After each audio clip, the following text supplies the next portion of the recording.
Might just have to start over, so if you're something. It's not over? Okay. It's now 4:02. On September 10th, 2025, I'd like to call the order of the town council meeting of September. And we will start off with citizen input. So any citizens, I don't think Mark is lined up to do that. I'd like to address it as well. Mark Hake. As a frequent critic of both the elected officials and town staff regarding analysis of various public infrastructure. I'd like to just point your attention to a letter, and the letter is from Michael Sieg, the district ranger in the Wasatch Cache from Salt Lake District, and this is a 1990 letter. And it's addressed to Dwayne Trons regarding your desire for a Forest Service road permit on the Albion Basin road right of way. And I'll quote from the letter as follows. I did some checking and found out that we don't have the authority to grant your request. Salt Lake County granted the Forest Service a right of way for the Albion Basin Road back in 1941. Prior to the town of Alta being incorporated. However, this does not give us the authority to issue a permit for a driveway in Salt Lake County's. Excuse me, I don't have my special plans. Permit for a driveway in Salt Lake in the right of way, excuse me. Since the town of Alta has incorporated the subject area right of way. You want me to read it? Yeah. Yeah, that's okay. I'll get there. The town of Alta has incorporated the subject area.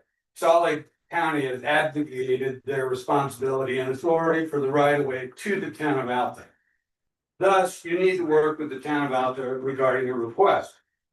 We just don't have any jurisdiction over the right of way outside its intended use. And then he directs his attention to, a guy at the county, Andy Coppers, the forest supervisor, John Goldner, and the contact at the county for the road right of way.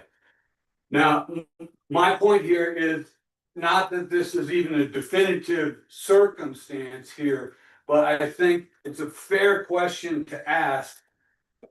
What the elected officials and the town staff, what public records or documents do they rely on for your assessment of the road right? I consistently maintain that it's an error.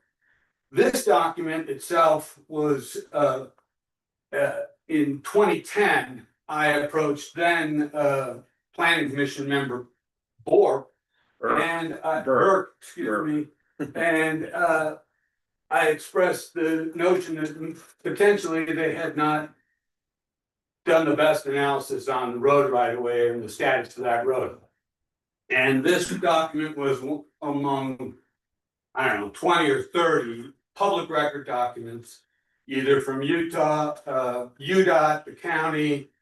I think there were a couple in there from the town and the state as well. And so I think it just begs the question, given the amount of public and private time and resources that have been squandered on this question, why the town simply can't produce whatever records or documents they rely on for their assessment of the road. Thank you very much. Can we have a copy of that, please? Yeah. Okay, all right, got it. All right. I just wanted to give one to Jen to append to my record or append to my public comment.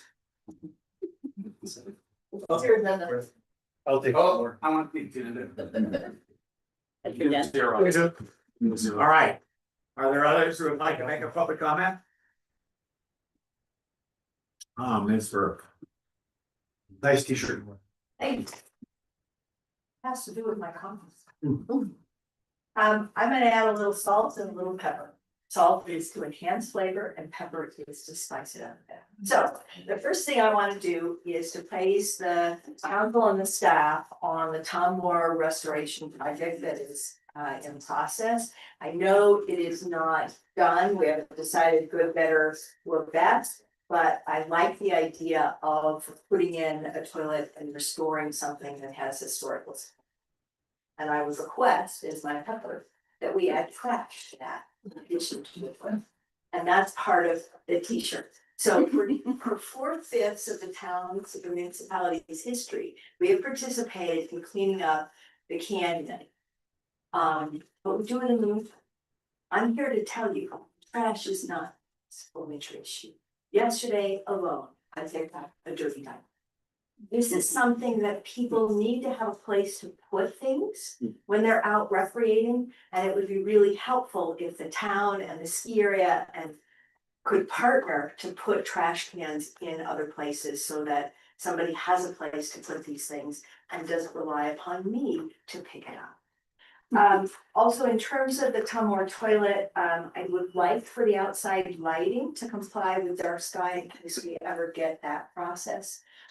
Through the ordinances and get it into effect, because it's essential for our community that we maintain our ability to see the way. This is something that rare in much of the United States, and to be able to keep that, I think is important. In terms of staff projects, I really like the project tracker chart that's on page 5 of your report, Chris, that says what's completed, what is in process, and what is.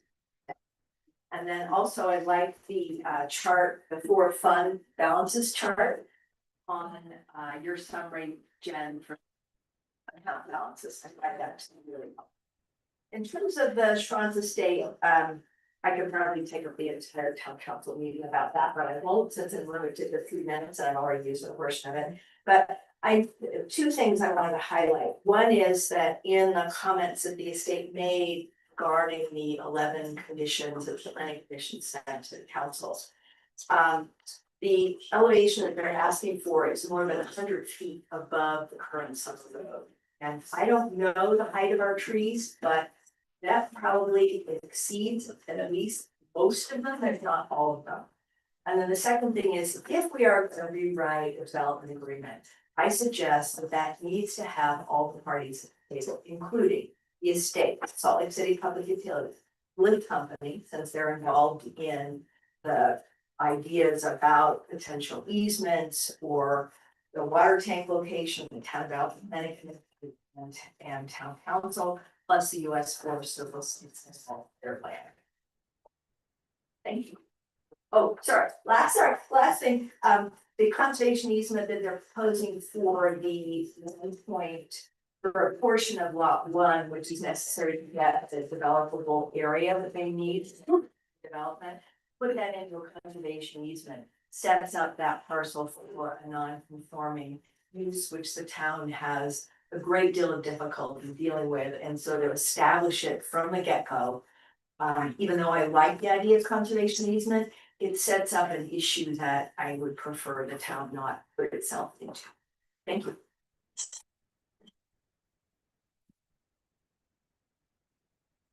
Any other public members?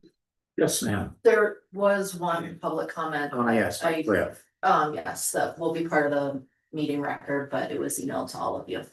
Okay. Just drawing attention to that. Get that. Not gonna read that. I don't, no, you get it, we don't do that. Okay. I'm just drawing attention. Thanks.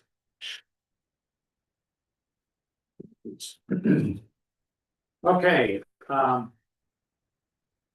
next item on the agenda is presentation of the Schwanz Estate proposal to rezone a portion of the Patsy Marley's property and amend the 2014 development agreement. So who's the first spokesman? Doug? Can I actually say a few things first? Oh, yeah. Sorry, Doug, I just wanna, Quick question, would you say that they provided written response to the planning commission comments? Yes. And where were they, They did. what was that? they are in the slides.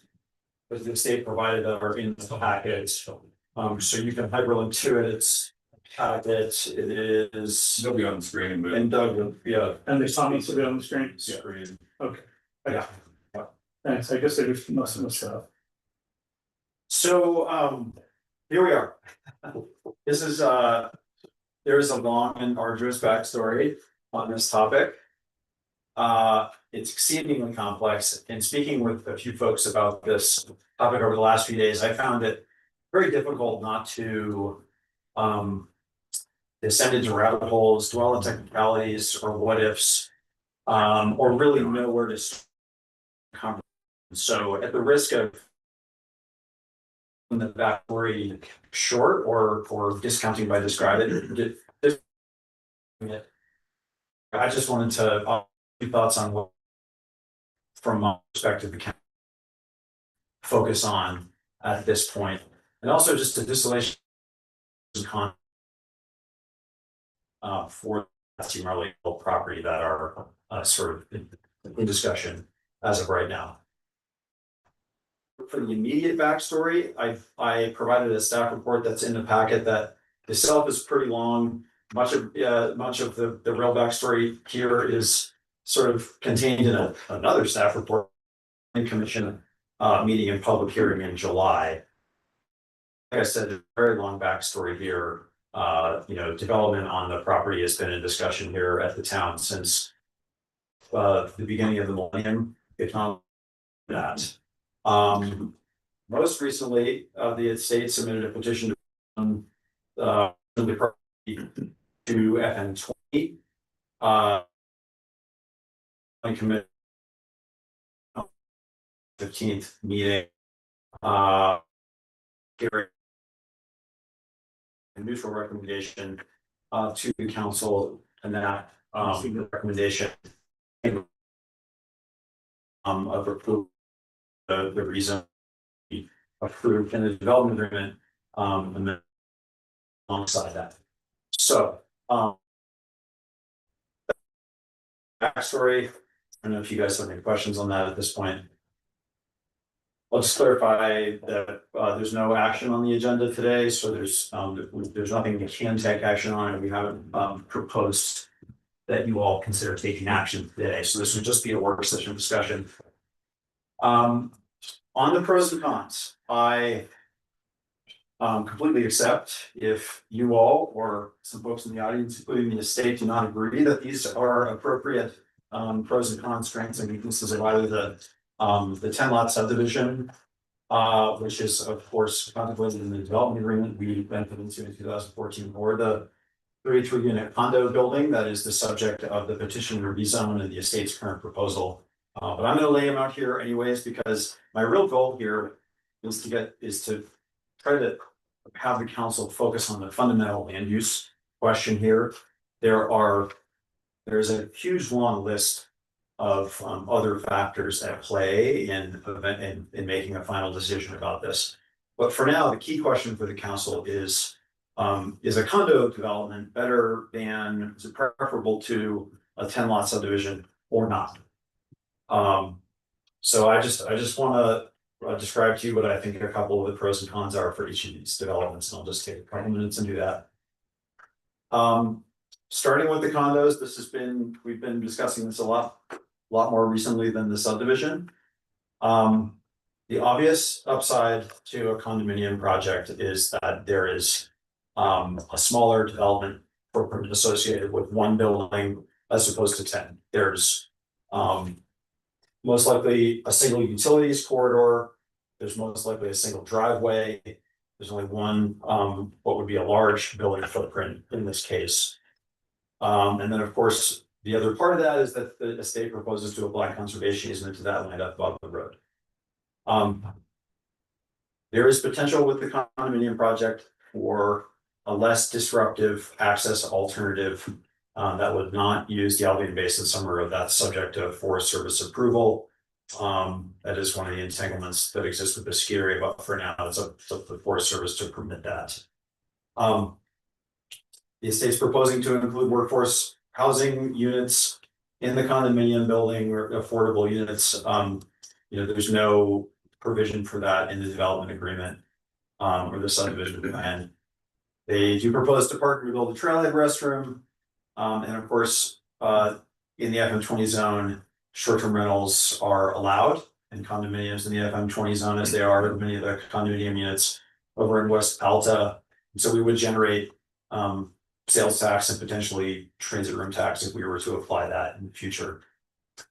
The disadvantages of this building, as I see them and as I hear people talk about them, is that this would be, as proposed, the biggest building in Alta by a significant margin, right? The town can't require condominium units to be rented under FM 20. So the fear with condos throughout the town, and when the topics come up here, in whether we'll allow condos in the base facility zone, is that those units would be, the rooms would be dark. And the impact of that is that we will not generate sales tax if the rooms were rented. And it may have some impacts to Alta's character. And then another concern there, the impacts to Alta's character comes from the fear that if we allow condominiums on this to be developed subsequent to a rezone, it would influence future land use regulations regarding condominiums in our base facility zoning district. And yeah, once again, dark rooms impacts to Alta's character, having prohibited condos in the base facility zone for so long.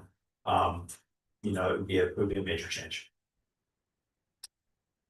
Back to the subdivision. The upside here is there's no very large building. The condominium building is proposed to be 8 stories tall, I believe. I'm gonna argue about the definition of one of those stories, but so the development is spread out across the parcel, as opposed to being concentrated on one site, and that means we don't have any big giant buildings sort of looming over the base area. Obviously, opinions about visual impact it's really kind of in the eye of the beholder, which of those has less of a visual impact.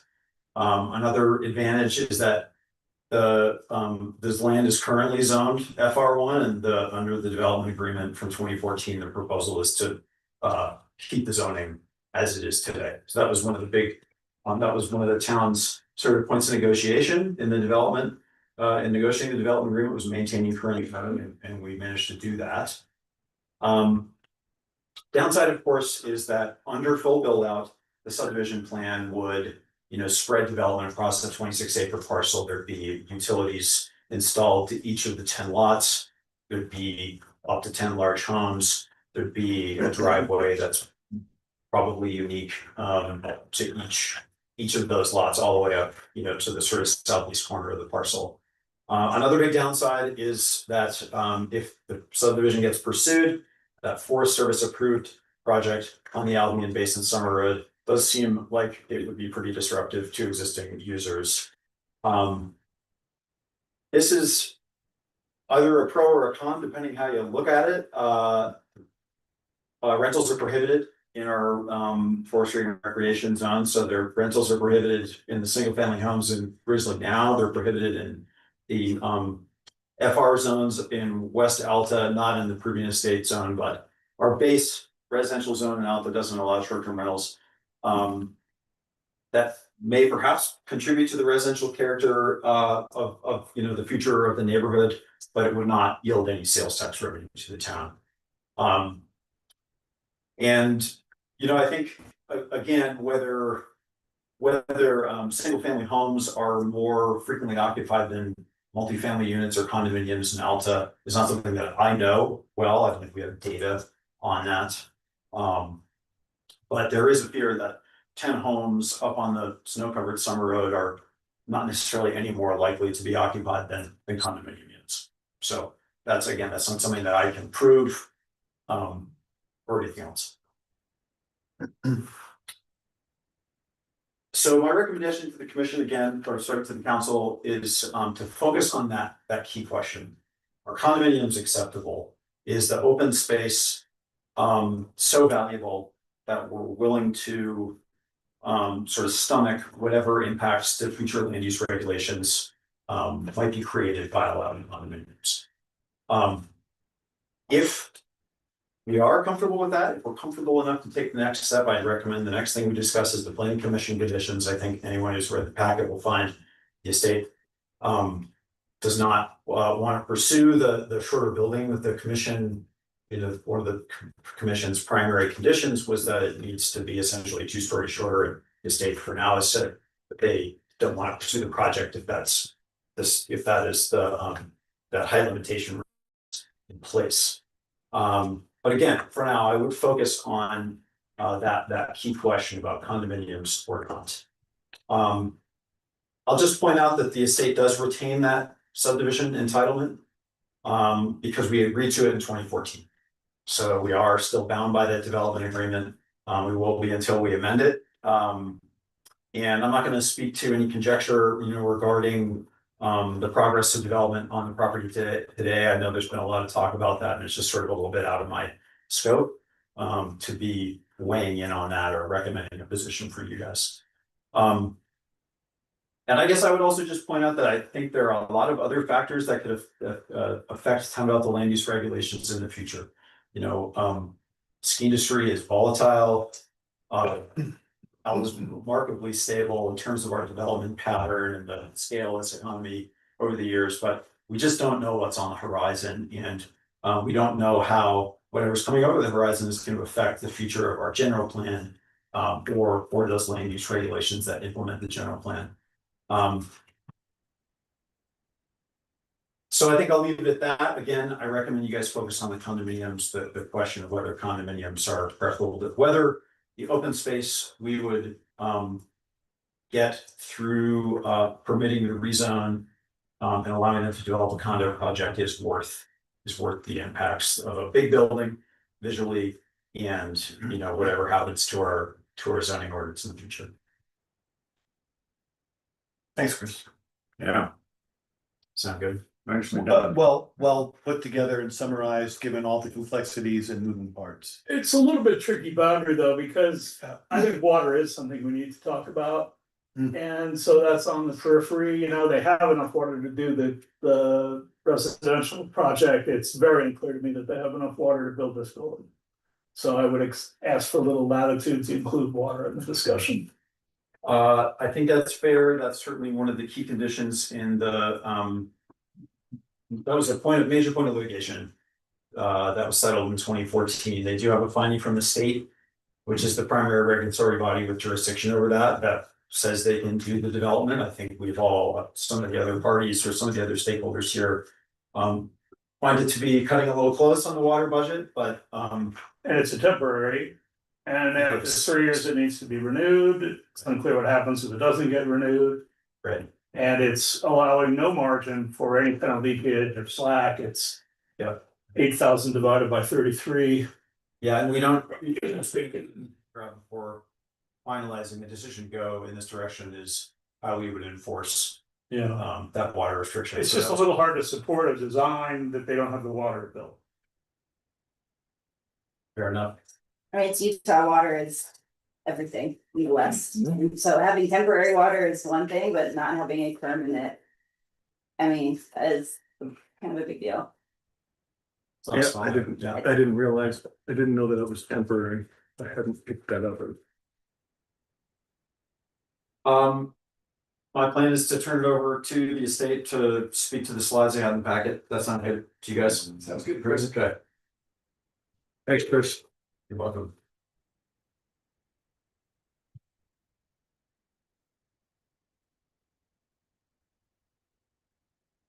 Thank you, Chris. I think that was a pretty good summation of where we came from and where we're going forward.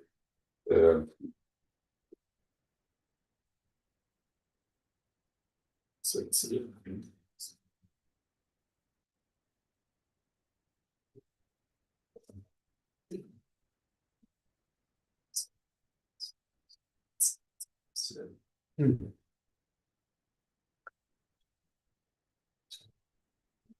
Okay. Can you introduce yourself? Yeah.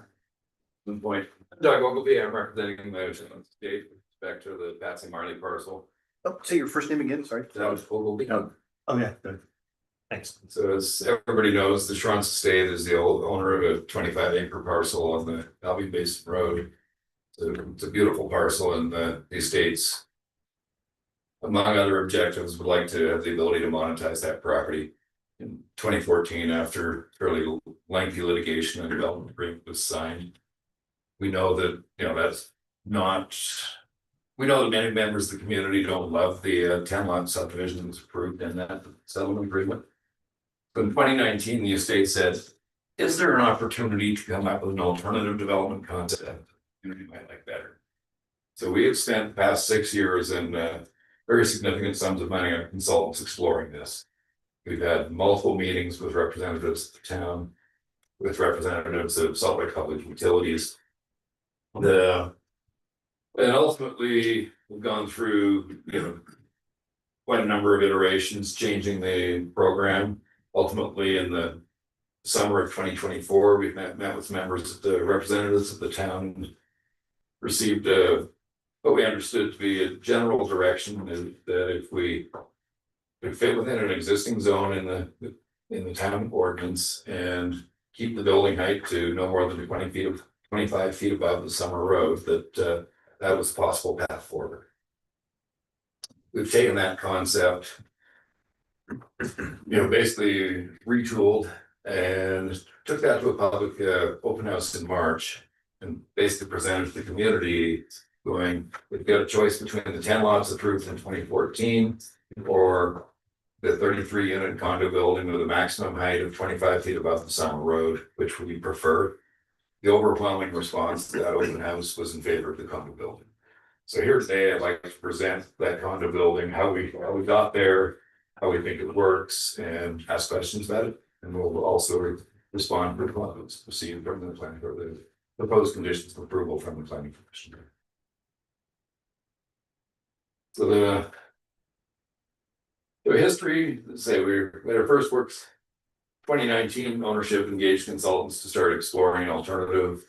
We originally were looking at a condo hotel alternative. Ultimately, that wasn't preferred. We then moved on to we changed that a couple times. But ultimately, in summer 2024, we said let's consider a pure condominium alternative. And we're not in the base facility zone. We're proposing to rezone it to FM20.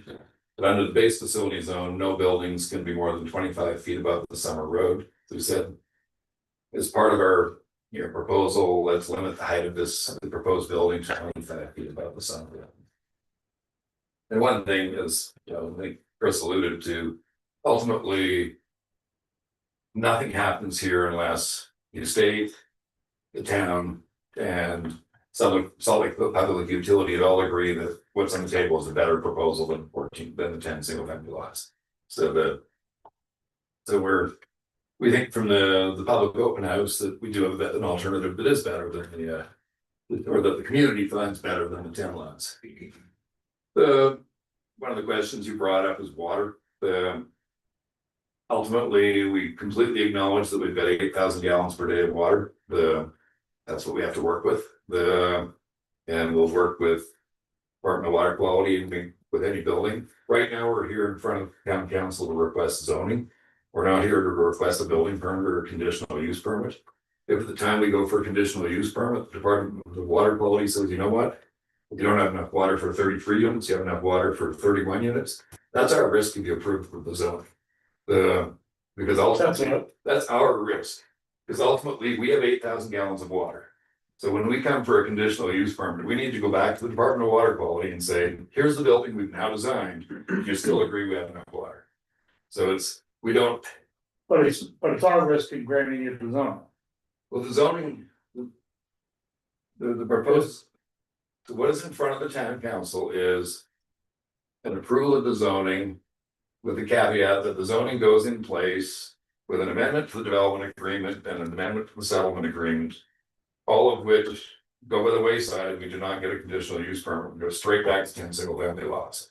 Because if at the end of the day, we come up with a conditional use permit and that doesn't, we can't go through planning commission with that, or DWQ says we don't have enough water to build it, then we revert to the 10 lots and we've just wasted 3 more years. So that risk is ours. That risk is not the town's. Because if the DWQ. But you'd have the zone. The zoning reverses. Everything reverses if we do not get a conditional use permit. So the zoning, so the amendment to the development agreement, the amendment to the settlement agreement, all basically say. This project moves forward if we get a conditional use permit. If we don't get a conditional use permit, we go back to the status quo, which is the 10 single family lots under the 2014 settlement agreement. So again, moving forward with rezoning, the estate's at risk that we waste another 3 years on top of the 10 years we've spent, or 11 years we've spent. I think it's a little mechanical. I mean, what happens if you guys don't end up pursuing this the condominium development? I mean, we're not talking about, we just for the record, there's no rezone without an amendment to the development agreement. And so those mechanics will be worked out in the development agreement. It's just. But do we want to be in a position, well, The risk, I think I heard you say what's the risk to the town if we rezone and the rezoning supports a certain density. One risk we're cognizant of is that they've got a building with substantial intensity of use that a study indicates 8,000 gallons per day can support. If it turns out there's a leak or there's a problem with the system or the occupants just run all the faucets all the time, if they exceed that volume, we are the first in line to enforce that. And that's a really unpleasant, undesirable situation for the town to be in. right, So if they're gonna do this development, our best position to figure out how to contain that is right now, and we're working with a single entity and not an HOA, which are notoriously dysfunctional, or unit owners.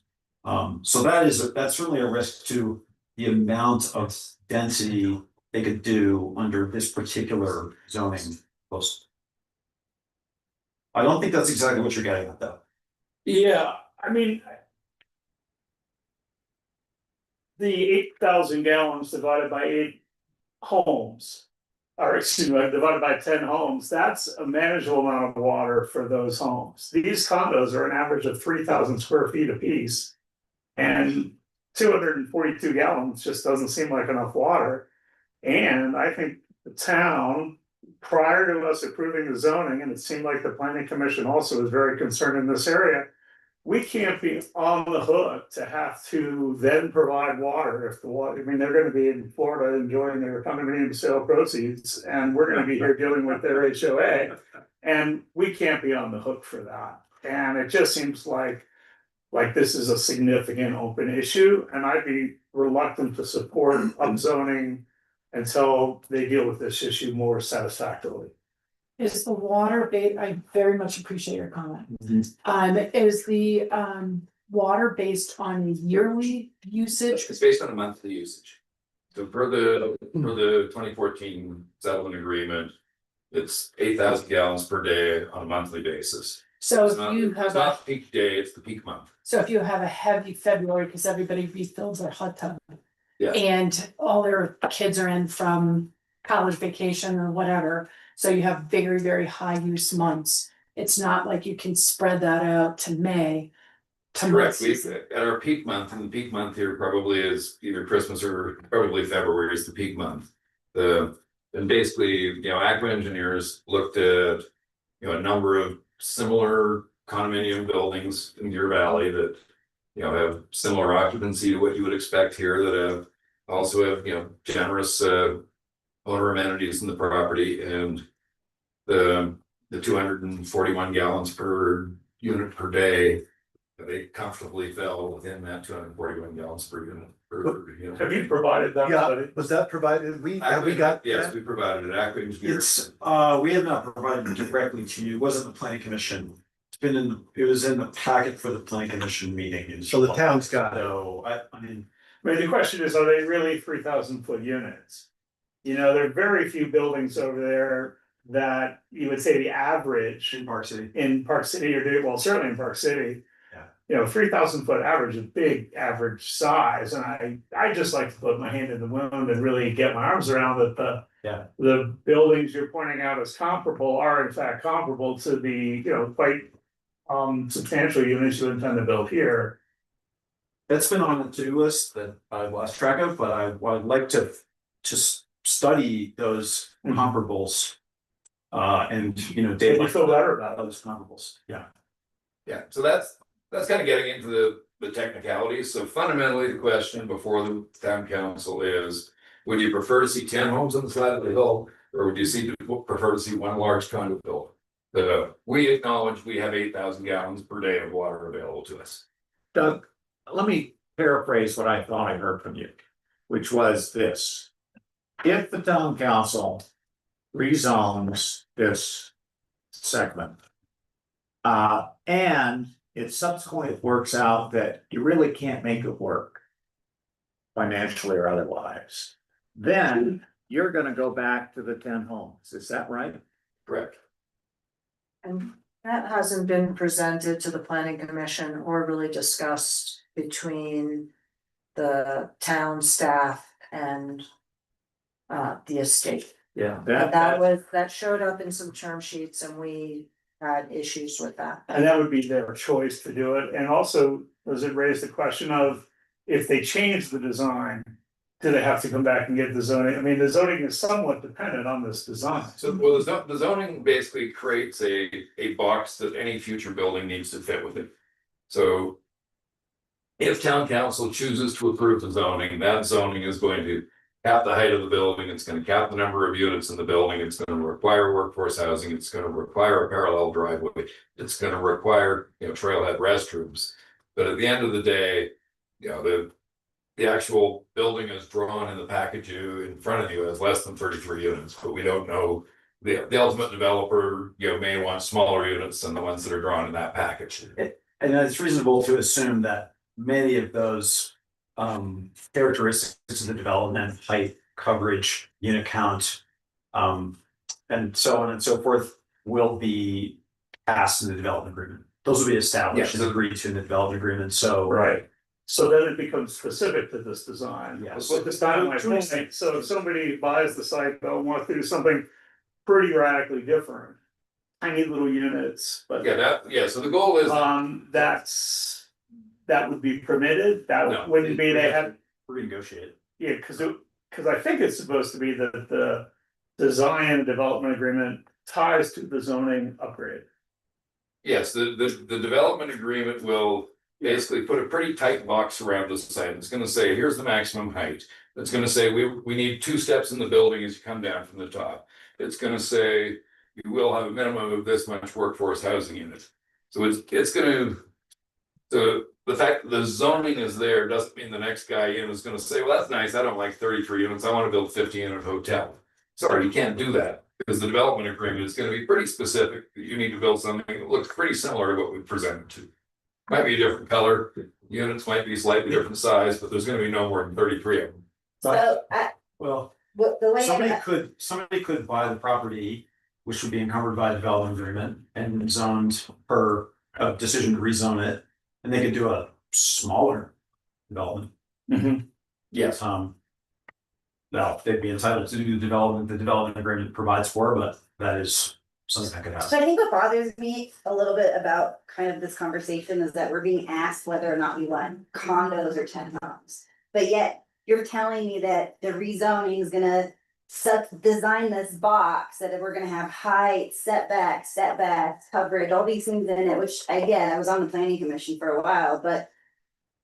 It's not a simple question necessarily then as if we want 10 homes or a condo unit, like you're telling us is this rezoning is this box, it's gonna like require you to fit this building in. And we're assuming that your planning commission is gonna do a good job to make sure you don't bring an ugly building to you. That's hard about this, like in some way, I know this is a very complicated subject and I get the rezoning is one portion of this complicated thing. But that's what bothers me about this discussion is that every time I hear about this topic for the last year and a half, it's, do you want 10 homes or do you want a condo development?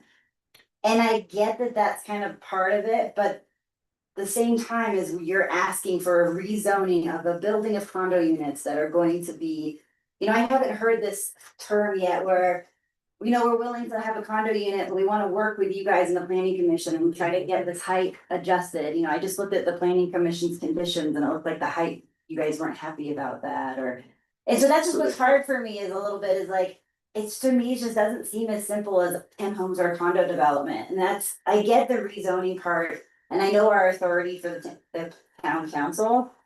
But it's just like, I keep hearing that, this, it's either this or this, one or the other. If you That's look about at the land use decision is, you know, on the outside of the building, you're gonna see the building mass. Building is, how big is the building? It's gonna be this big. It's not a small building. It's probably the biggest building in Alta. It's 25 feet above the summer road. So that's the building mass that you see from outside. The second impact you have is what's inside. If we put 60 hotel rooms in the building, that would have a different impact than 33 condo units. We're not allowed to put 60 hotel rooms in the building, so the development agreement is gonna tie our hands on that and say, this is the maximum number of units you can have. Could I just dovetail onto something Elise was saying? I think one of the things that makes it a more complicated question than simply 10 condos or 10 homes or the condo plan. Is that there are so many unanswered questions. You know, there's no agreement with the ski area. The ski area has repeatedly said, you know, we haven't even heard from these people. Seems to me there's quite a few things you need to work with the ski area on, including, I for one am not ready to throw in the towel on the water tank in Grizzly Gulch. I think that was the most important get of the 2014 settlement agreement. It's instrumental to our future fire protection. And you need the ski area's cooperation on that. And so far, there's, you know, my sense is, so there's 3 or 4 things of that nature, including you need their cooperation on the access too. And you're saying, well, we'll take care of that once we get our zoning. That's, you know, that's, I personally think that's too open-ended and would struggle to support the upzone with so many unanswered questions. So again, we have contractual obligations with Alta Ski Lifts that we will live with, or we will figure out alternatives with those. That's basically between 2 entities. Again, if we cannot satisfy those issues, we're not gonna be able to come forward with a conditional use permit. If we cannot get the zoning in place, it's a moot discussion. Well, it's not really between just the 2 parties because we were the beneficiary of that element of the settlement agreement in 2014 that you were gonna build the tank. We're not required to build a tank in Grizzly Gulch. It's an option. I disagree with that. I disagree with that. But let's not try to resolve that here. Go off. Sure. Yeah. We're getting in the weeds. Yeah, that's right. We don't want to go. Let's, okay, let's just do that. So basically thanks, Zach. Okay. So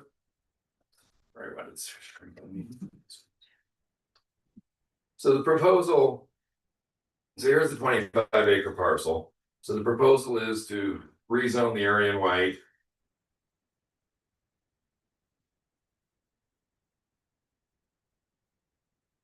Okay, there we go.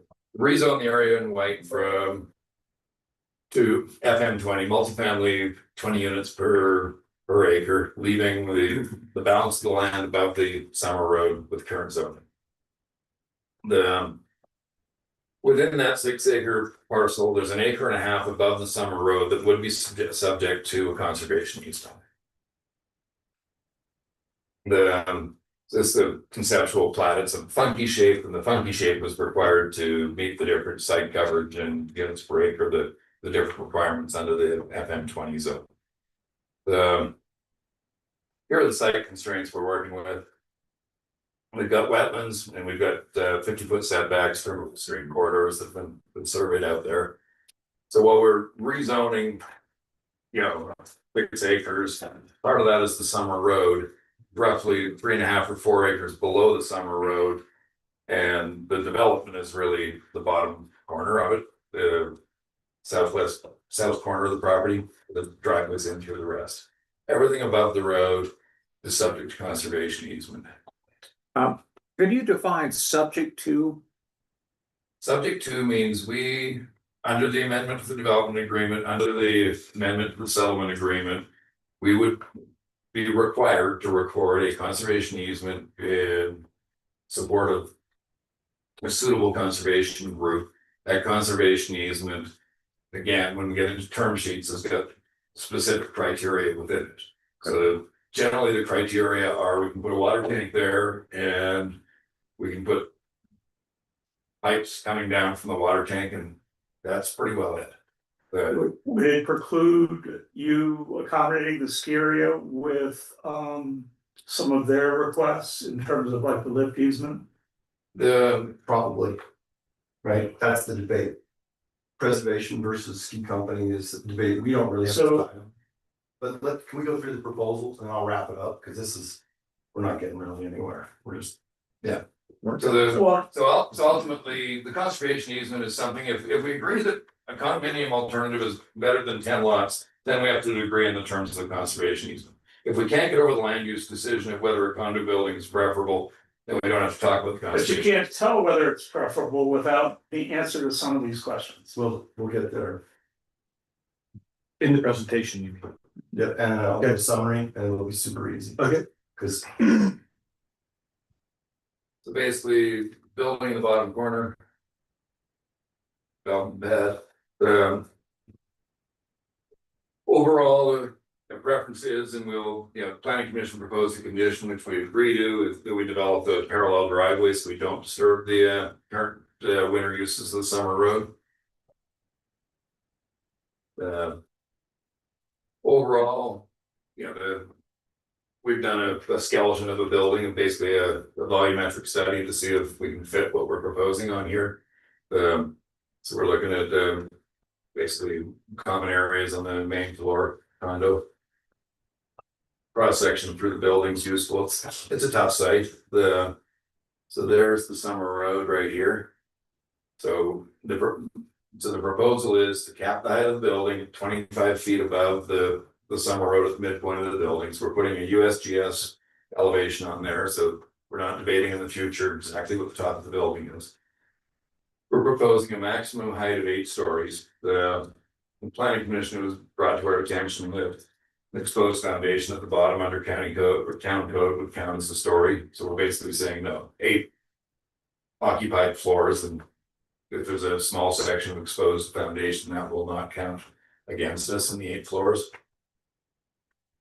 The planning commission requested that we have 2 steps within the top 3 floors of the building. So basically stepping down to reduce the building mass, which is a sound planning principles. We're fine with that. So overall, should town council, find a condo building acceptable or preferable, we end up with 18.5 acres above that are basically would be deeded to solid public utilities.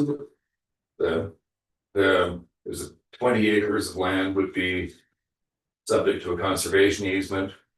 We're proposing a maximum of 29 saleable condominium units with a maximum of 85,000 square feet of saleable space within them. We're also subject to a maximum of 132 bedrooms. So bedrooms also drive water use.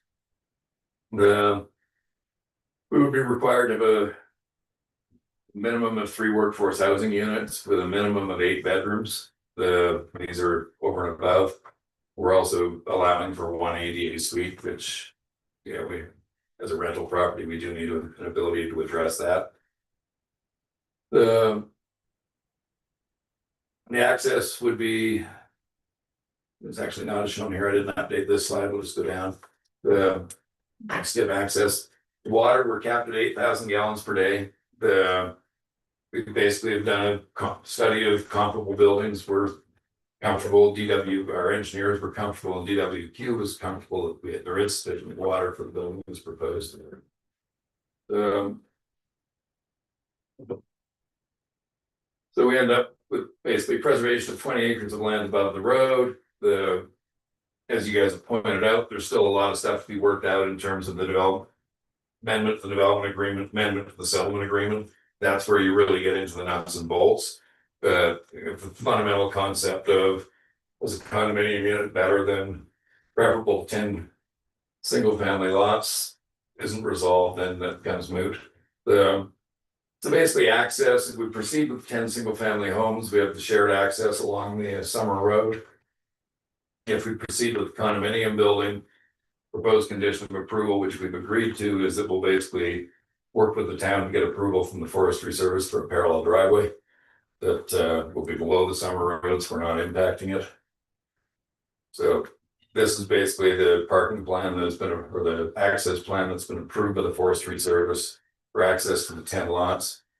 We get 200 feet of OSD parking here, then we have 500 feet of no parking. For access, parking structure, Chris will point out, has not been approved, but we have the right to park. We have, the structure has not been approved. So if you look at Google Earth, there's about 700 feet of OSD parking there. During the winter, so there'd be another 500 feet of snow caps beyond the parking lot, the parking structure where it's built. If we proceed with the condo building, we're basically comfort, reasonable degree of comfort that we could get approval from the Forestry Service to pull a curb cut off road right around, build a parallel driveway in that serves the condominium, and then be a minor amendment to the minor realignment of the ASL driveway, or we could pop ASL driveway as is, but ultimately we're not. The ASL would have, exclusive use of its driveway, the condo would have exclusive use of its driveway, and the over snow crowd would have exclusive use of the summer road past the gate. So definitely a preferable access solution for all people, as we've seen. Visual impact, as Chris points out, it's in the eye of the beholder. The 10 single family lots, we're basically developing the full 25 acres. Two different renderings, summer, winter. We go with a condo, we have a big condo building below the summer road, and the upper site basically remains as it is today. Look at the conditions of approval that proposed by Planning Commission. A donation agreement of 20 acres, the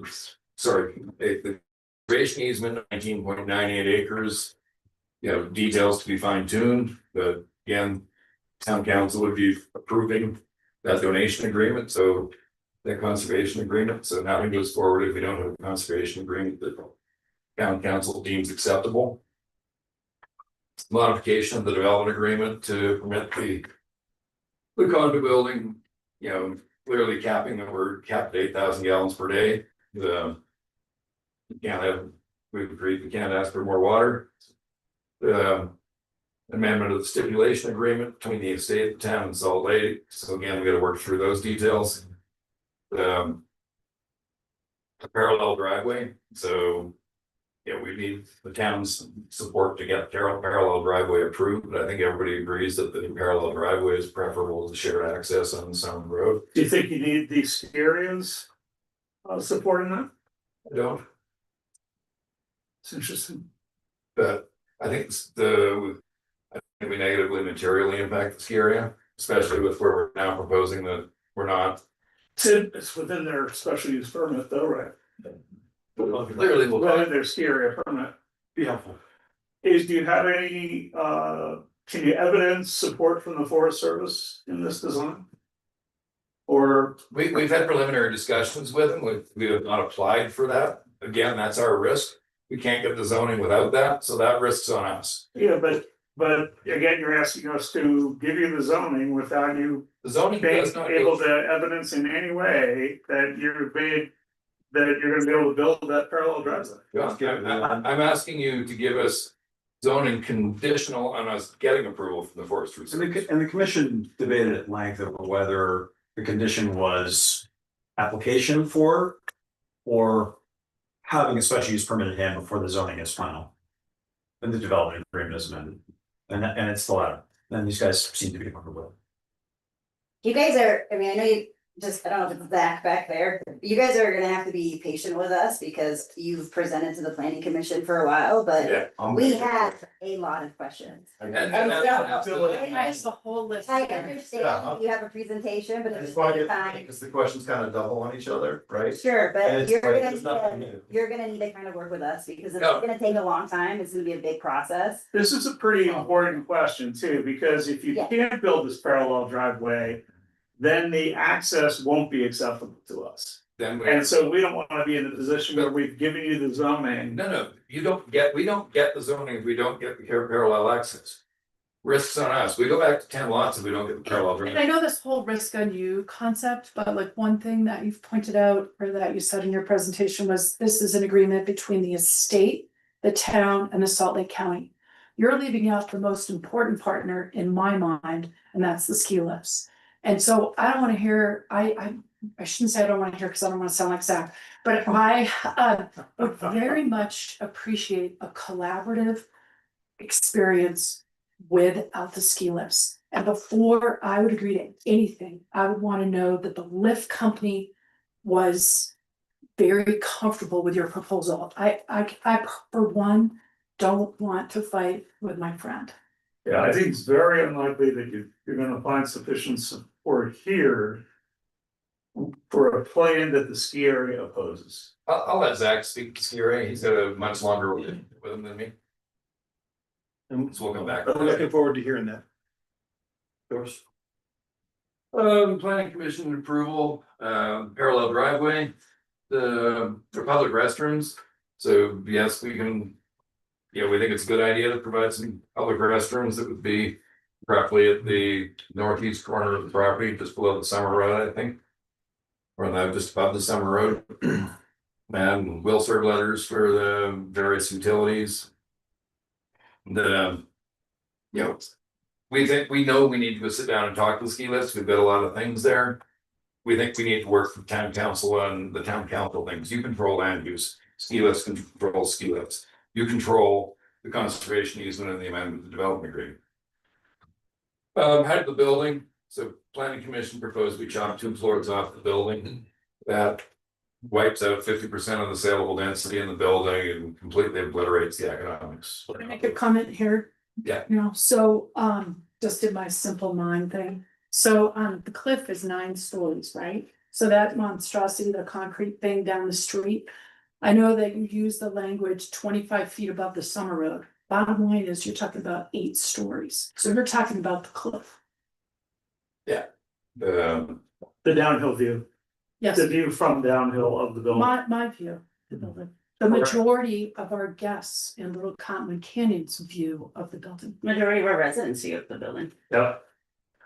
So we did do a drone survey out there with the planning commission attendees, and the height of this building is less than the height of the trees surrounding it on property. Assuming that it'll die as you build it. Yeah. So we are, again, we are proposing the building steps up the mountain as you go up the site is. It's very significant grade change between the ski trail below and the summer road above. So we're basically saying we'll step down the mountainside so that we end up with underground parking dug into the hill. On our main arrival level, we've got basically plus the condo above. We're so far into the hill that's a black box buried space. But yes, it is 8 stories top to bottom, but as viewed from ski trail, you've got 2, 3, you've got 5 stories as viewed from the ski trail. Has anyone done the cliff thing, and have you had anyone sort of say that to you? I Googled it's 11 stories. Which is not that far from me, Okay, but Or 9. or 9, okay, but that it's certainly, this is a bigger building than any other we have in town. A okay. lot more than double, right? Absolutely. The base of it or the mass of it is about double, Snow Pine is about 70 and this is 130. above grade. Yeah. Right, so it's twice as big as Snow Pine in mass. And the elevation is gonna be 50% more elevation from the rope tow side. Snow Pine is 6 stories, 5 stories. 6 or 7, 6. I think it's 6. And it is 2 stories. They maxed out the base facility zone height above the highway height restriction. But from below, yes, it's 6 stories. But correct me if I'm wrong. I don't know how the basement factors into that. The height,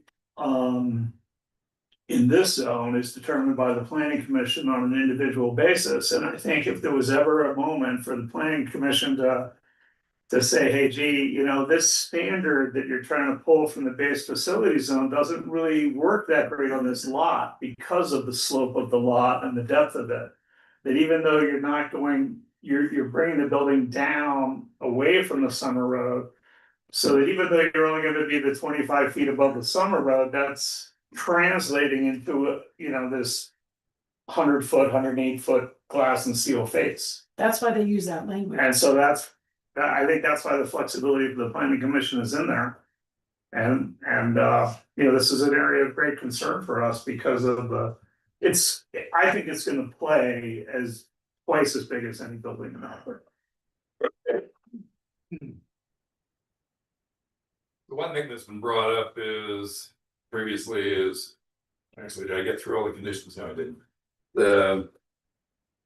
So we had public request for public restrooms, that's acceptable. The utility well service is acceptable. We do need to work things out with ASL. We think that's a business to business issue. If anything comes back that impacts the development agreement or the conservation easement, we'd have to talk to the city on those points. We're proposing we cap the building at 8 stories. And with a clarification that if there's exposed foundations at the lowest level, that don't count as a story against us. That's by town code, apparently it does. We're proposing we cap the height of the building at USGS 8875, that's 25 feet above the summer road.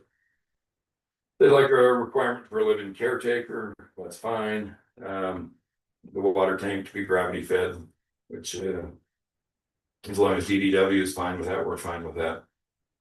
So I don't think that is exactly how the item 11 came out in the final version. Or does that sync up with the 2014 settlement agreement language? Does water tank will gravity feed the water system as agreed in the 2014 stipulation? Yes, that's different than what you have there. So we're not trying to amend the water tank provisions in the 2014 development agreement.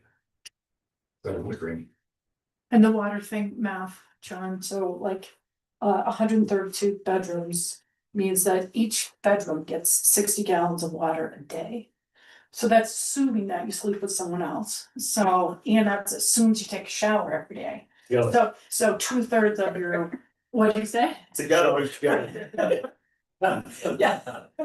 So it's like a scammer of a day in February for sure. Yeah. There's a serious difference in what you've expressed here in item 11 and what the minutes produced, which says the water tank will gravity feed the water system as agreed in the 2014 stipulation. And that's not after. So we are agreeable to with that term of as written in the planning commission thing. We're not trying to amend the provision on the water tank from the 2014 development. And so in that same location. Within the 2014 development agreement, there's language of exactly the thing's got to be engineered and this and that. So we're not trying to re-engineer that. That was litigated 11 years ago. We don't want to go relitigate that. And that's to acknowledge that that's going to be primarily an agreement with the ski area. That's an agreement with DDW. We need a water tank that conforms to DDW. But won't you need the ski areas doesn't the location or the pipe cross the ski area line? We're gonna try not to. We believe we can satisfy the criteria within the 2014 settlement agreement with the water tank on Patsy Marley land. Yeah, there's advantages to putting it on ski lifts land. So there are things ski lifts wants, there are things that the town wants, so right now we're dealing with the fundamental question of. But here's the thing about the condos versus the homes. Yep. You're asking us to think about condos, which is a big change for the town of Bethel. Yep. But to me, I'm not just giving you condo units. I'm thinking about how are these people gonna access the condo units? How are these people, a building that's gonna be surrounded by snow, you're gonna have ski in and ski out access? Like, there's a lot of things that I have to think about with a condo unit because we don't have them here. And I know that that's not necessarily part of the zoning, but it is part of like just my responsibility to think about those things. Can I respond to this? Sure. If you mind if I respond to this? So I just want to defend my strategy. Oh, no, I.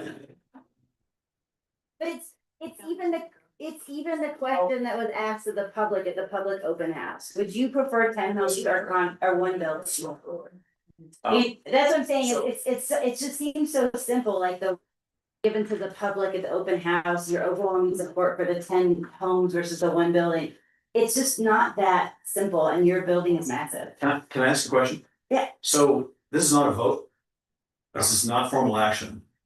My request to the council was to focus on condominiums and whether they're, maybe whether they're preferable to 10 lots was the wrong question. Maybe the question should have been, are we a hard no on condos?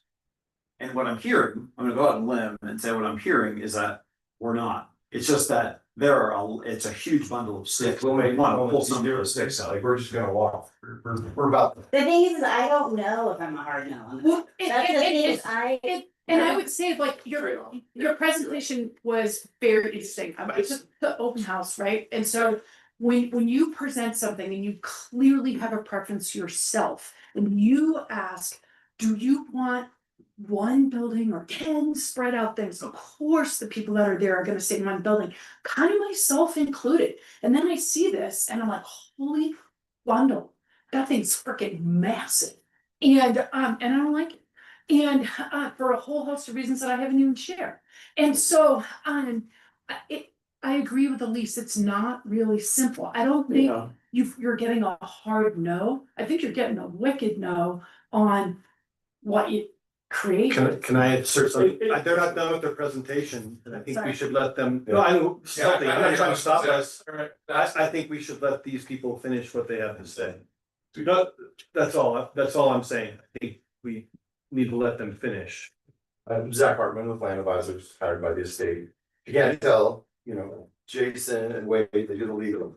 Doug does real things and builds in real places and knows all your questions of snow removal and lives at high elevations and with people who want skiing to be perfect. He builds things and he's detail oriented. I'm the market, the financing and the political side is probably of this, at some point, right? So that's kind of, we understand kind of roles. When I first came in here 6+ years ago, I saw it, I was like, what a great piece of property, what a great opportunity. And I was like, we sat down and had a public meeting with, I think, friends of Alta, background, we met with everybody that had an interest. And I was like, I had this big open heart in my head, like, oh, we're all gonna get together, it's gonna be great. And then I was like, okay, the backcountry skiers don't wanna lift. Okay. Alta wants to lift. Okay, got that. All right. Can Alta pay for a lift? No. Do they just want us to give them land for the lift? Okay, got it. Understand that. Then when we didn't come to an immediate agreement, we ended up in a lawsuit immediately between ASL and the estate. ASL lost, right? Move on to the next thing. So if you guys are like, oh, you guys gotta figure this out with the city, with the ski lifts, right?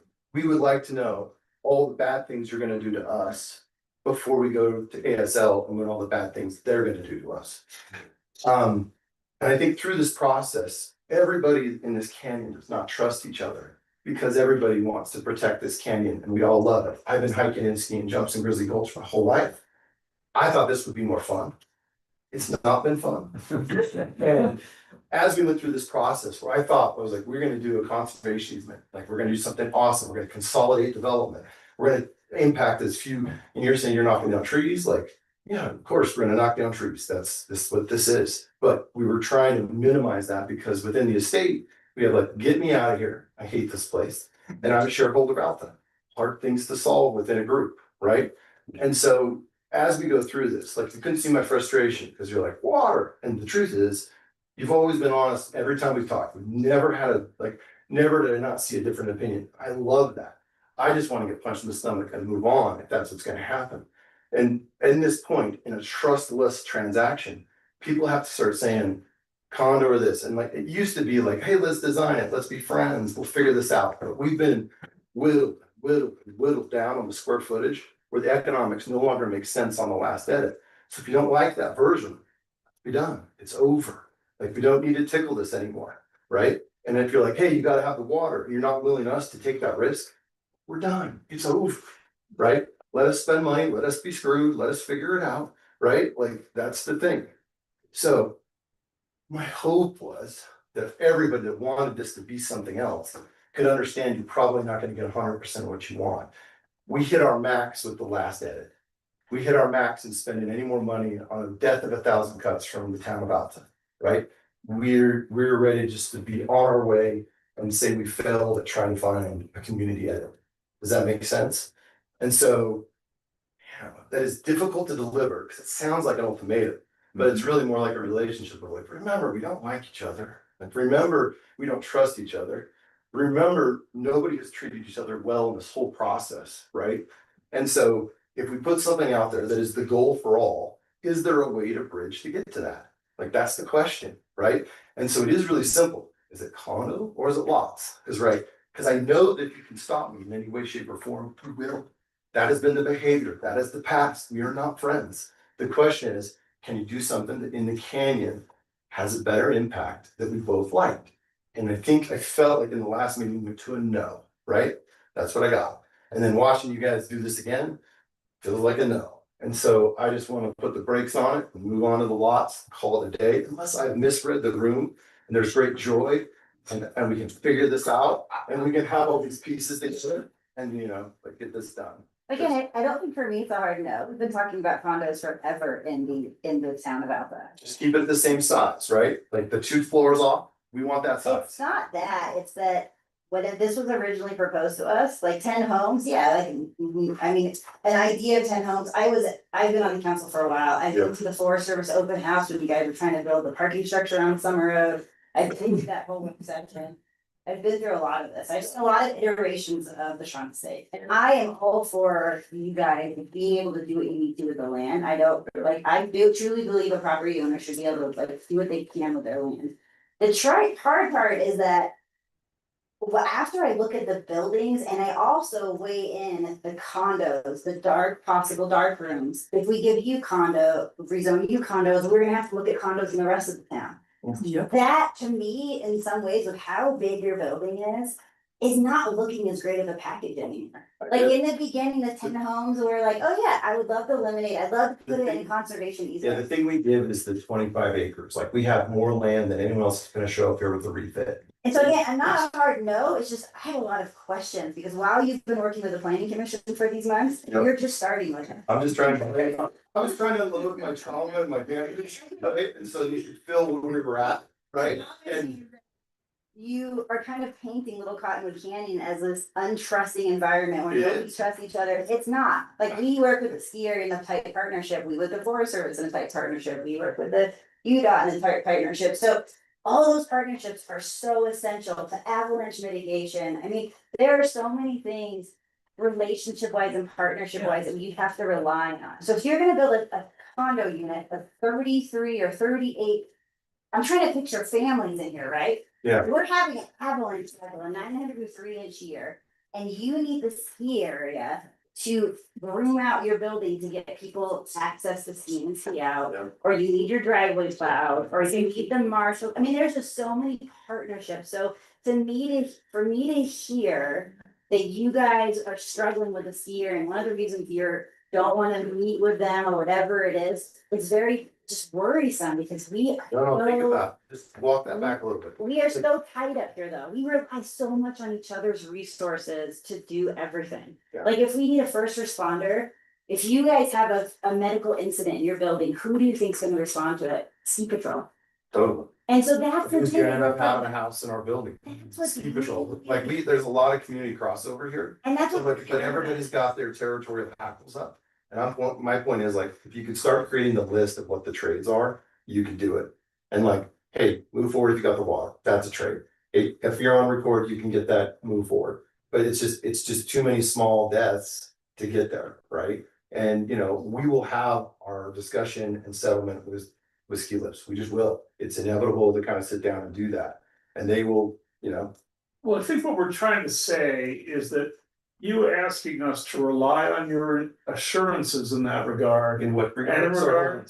regard to, you're gonna work it out with the ski area. No, it's not my assurance. It's just the reality of the ground. Oh, They're not gonna give us access or use or destruction of their rights without some dialogue. That's gonna just happen. But so. Right, I but you're guess- telling it- Though. Right, why isn't it happening? Say- Because guys, well, tell me about it. Like, we've been here for, how many years have I gone, and this just gets re-edited and re-edited by different parts of the town. And so, But I'm you still gonna get beat 6 more times from the town on this side. I need to know how much I can give to ski lifts on the other side.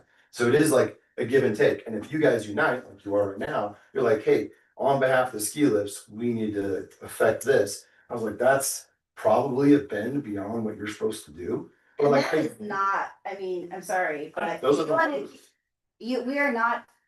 We're talking about partnerships within the town. We're not saying that we're holding you hostage because you're not working. The best partnership But that you can again- have is one you can honor. But. My point is that I don't even know what I'm supposed to honor. So can you get, Zach, can you please let the council speak, because we can't, I mean, we're taking minutes. Sure, here, it's and it's very part of hard. my motion know. and regulation. So take a deep breath Yeah. and listen. The and then common you- thing is like, again, it's, a hotel is one thing, we are used to dealing with hotels, Yeah. we know how they operate. Condos are another type of animal in a resort community. And so again, it's like, there's a lot more than just saying condos are tenant homes, there's a lot more to just saying. You know, I have had the tenant home idea in my head since I've been on the council, I started on the council right when the settlement agreement was done. So I recognize the ins and outs of problems with it, the condo thing.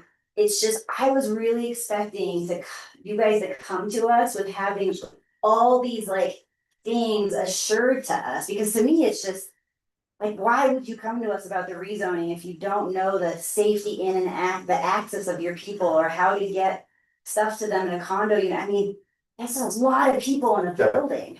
Step 1 versus step 10. You Step know, one or is, it's we not just we do the here. bubble, The right? Forest Service too, like we were talking about the road, Yeah, you totally. know, like it sounds like you've been engaging with the Forest Service in Yeah. what, in between talking to the planning commission to us. So my mind is, I was really thinking like, you guys were gonna come back and be like, okay, we've worked on this, and we've worked on these, planning commission recommendations. I looked at them as conditions or homework, right? Yeah. Like I was kind of expecting you to be like, okay, we got this from the planning commission, these are the boxes we've checked, and now we're ready to talk to the council. And now I feel like we haven't done anything, Right, things, all I heard is, this is Yeah. acceptable, this is acceptable, this is acceptable, so I'm kind of just like.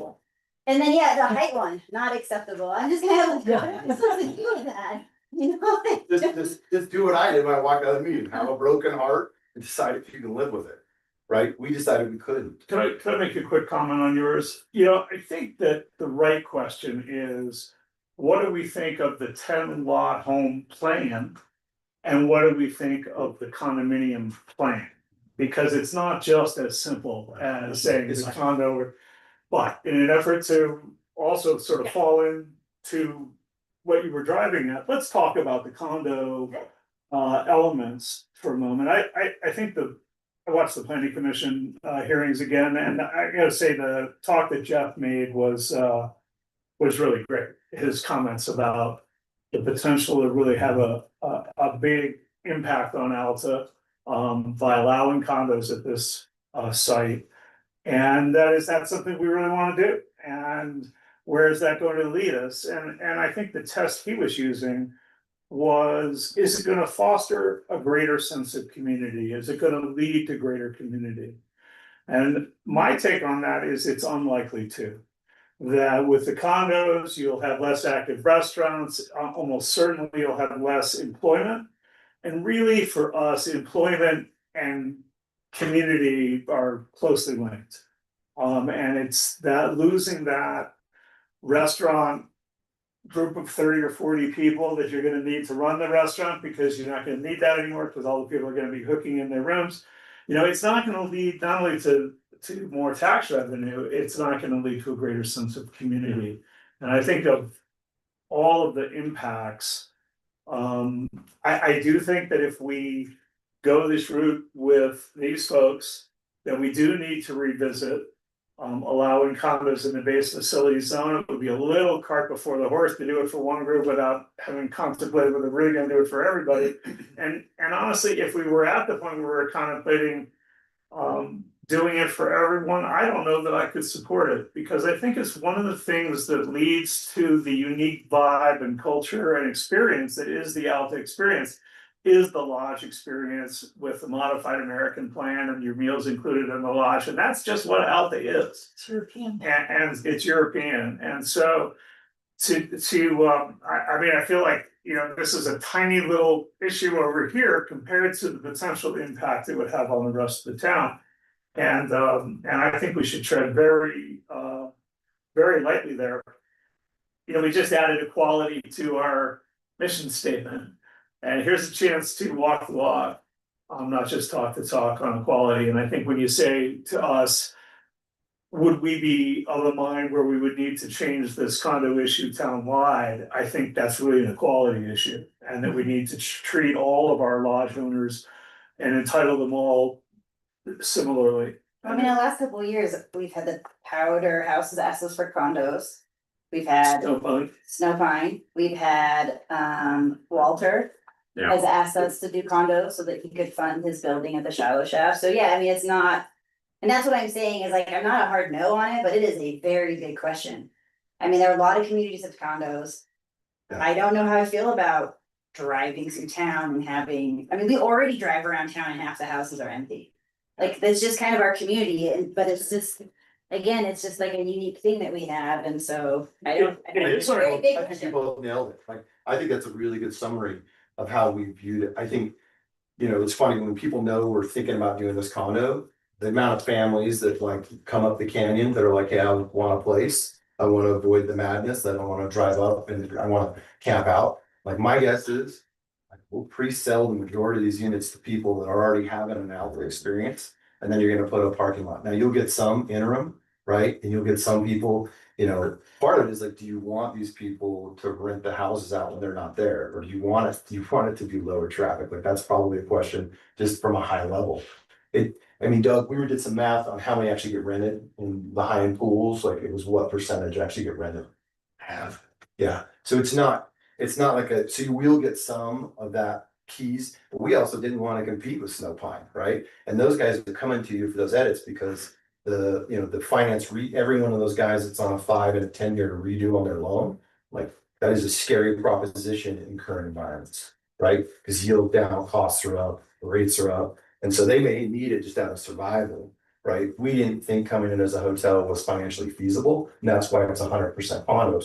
And when we walked around, we thought the idea of doing a mixed with the restaurant wasn't good to the restaurants that are already trying to keep the lights on up here, full season. Yeah, And so COVID. that was kind of our thought, right? Do you guys does anybody else want to talk about the advantages or disadvantages of condos before we move on? I just have one other comment about the private homes versus a condominium. So in the condominium, you're saying, hey, we're gonna give 2 units that would be for sort of affordable housing, and then 1 650 square foot caretaker unit. My assumption would be that if you're gonna build 10 private homes spread out like they are, every single one of them is going to have a ski patroller living in there as their caretaker. Yeah. Because those homes are gonna be very difficult to care for on your own, particularly if you're not occupying it full time.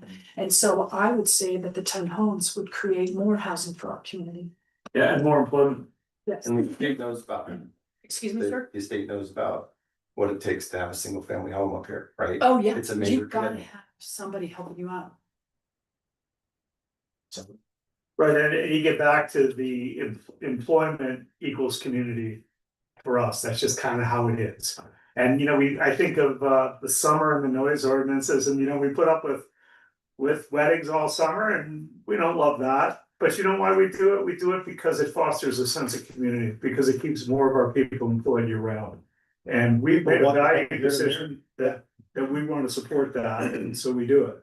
And I know that it's not everybody's favorite thing. But to me, it's in that light that we need to evaluate this issue of condos versus the townhomes.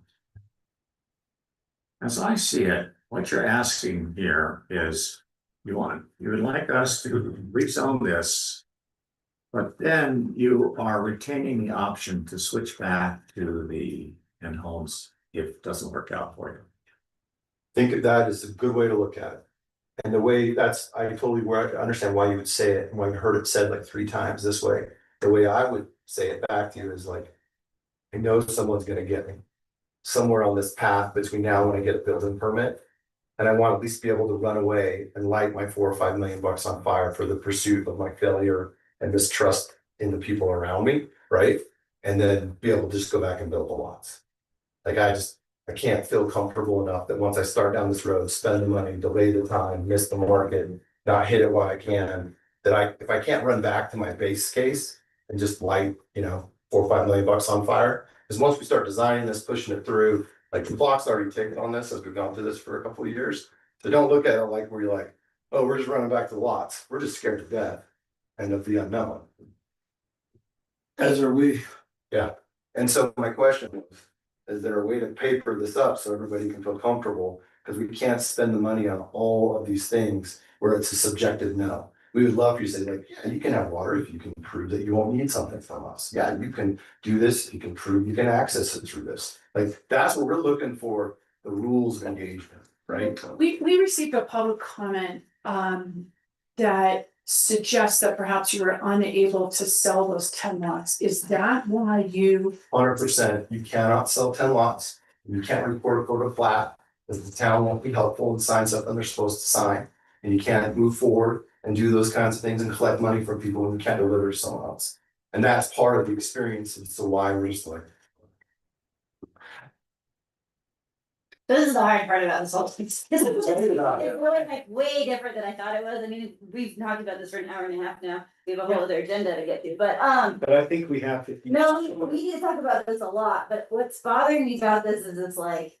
I just am blown away by, I mean, you just basically just like accuse the town of like not signing something and you don't track it. No, but I'm just saying, it's just, like, this isn't the Like I conversation said, that I was. backstory. So. I would recommend that we I try to take this up another time. I do not want to. I wanna, like, guys. We can't vote. I don't want you to think vote. there's- I don't want you to vote. I want you to say, we can live with the current size of the condo or we can't. It's simple. They're two things. I don't Right, think. and I'm fine with the restrictions of everything you've said here isn't crazy, it's actually really smart and thoughtful. And so like, those items, we can get through. What we can't live with is, you tell us those items, I come back $4 million later, 5 years later, you just say, whoa, I want Snickers. So I don't know what was like conveyed about putting you guys on the agenda, but I looked at this as like you giving us a presentation, us being able to have, us being able to have a conversation, It was. us being able to think about it. Well, But I think the problem is that you're asking us to like give you our opinion about something right now. I mean, that's what you just said. That's just really hard. We're gonna leave today. I want everybody that's been in this process, that's put good energy into it, just to understand what we're asking, right? Like, can't tell, super fatigue and distrust on our part, right? And get it, like, we understand. Like, I also understand your guys' side, right? And so if you guys go through this, you're like, we can live with this condo idea, but we don't trust those suckers either. And so we wanna do this times 35. And then let us go through and see if we can achieve that. I don't think it's about us trusting or not trusting you. This is a conversation of whether or not we want condos in town, but you keep bringing trucks up regarding how many parks. That's my we talk issue, about. not I mean, yours. I'm sorry, but Yeah. this conversation is like kind of not what I was planning on for today. Again, I was kind of planning on getting a presentation, having a little discussion and being able to kind of think this. And I'm kind of like not sure what we're doing. if you had come in and said, we're accepting the planning commission barely eked out a neutral recommendation. 100%. Layering some very important considerations on it, they could still barely get to a neutral recommendation. Yeah. We have all of the same concerns. I was hoping you were gonna come in today and say, we've accepted the planning commission's conditions. And that would leave really only the condo issue left to discuss, and I think we'd be a lot closer to the finish line. But that's not what happened, and it says you're right. You also unquestionably have the right to rely on the 14 agreement and rebuild the 10 lots. So when you say that's what we're gonna go do, it's your right to do that.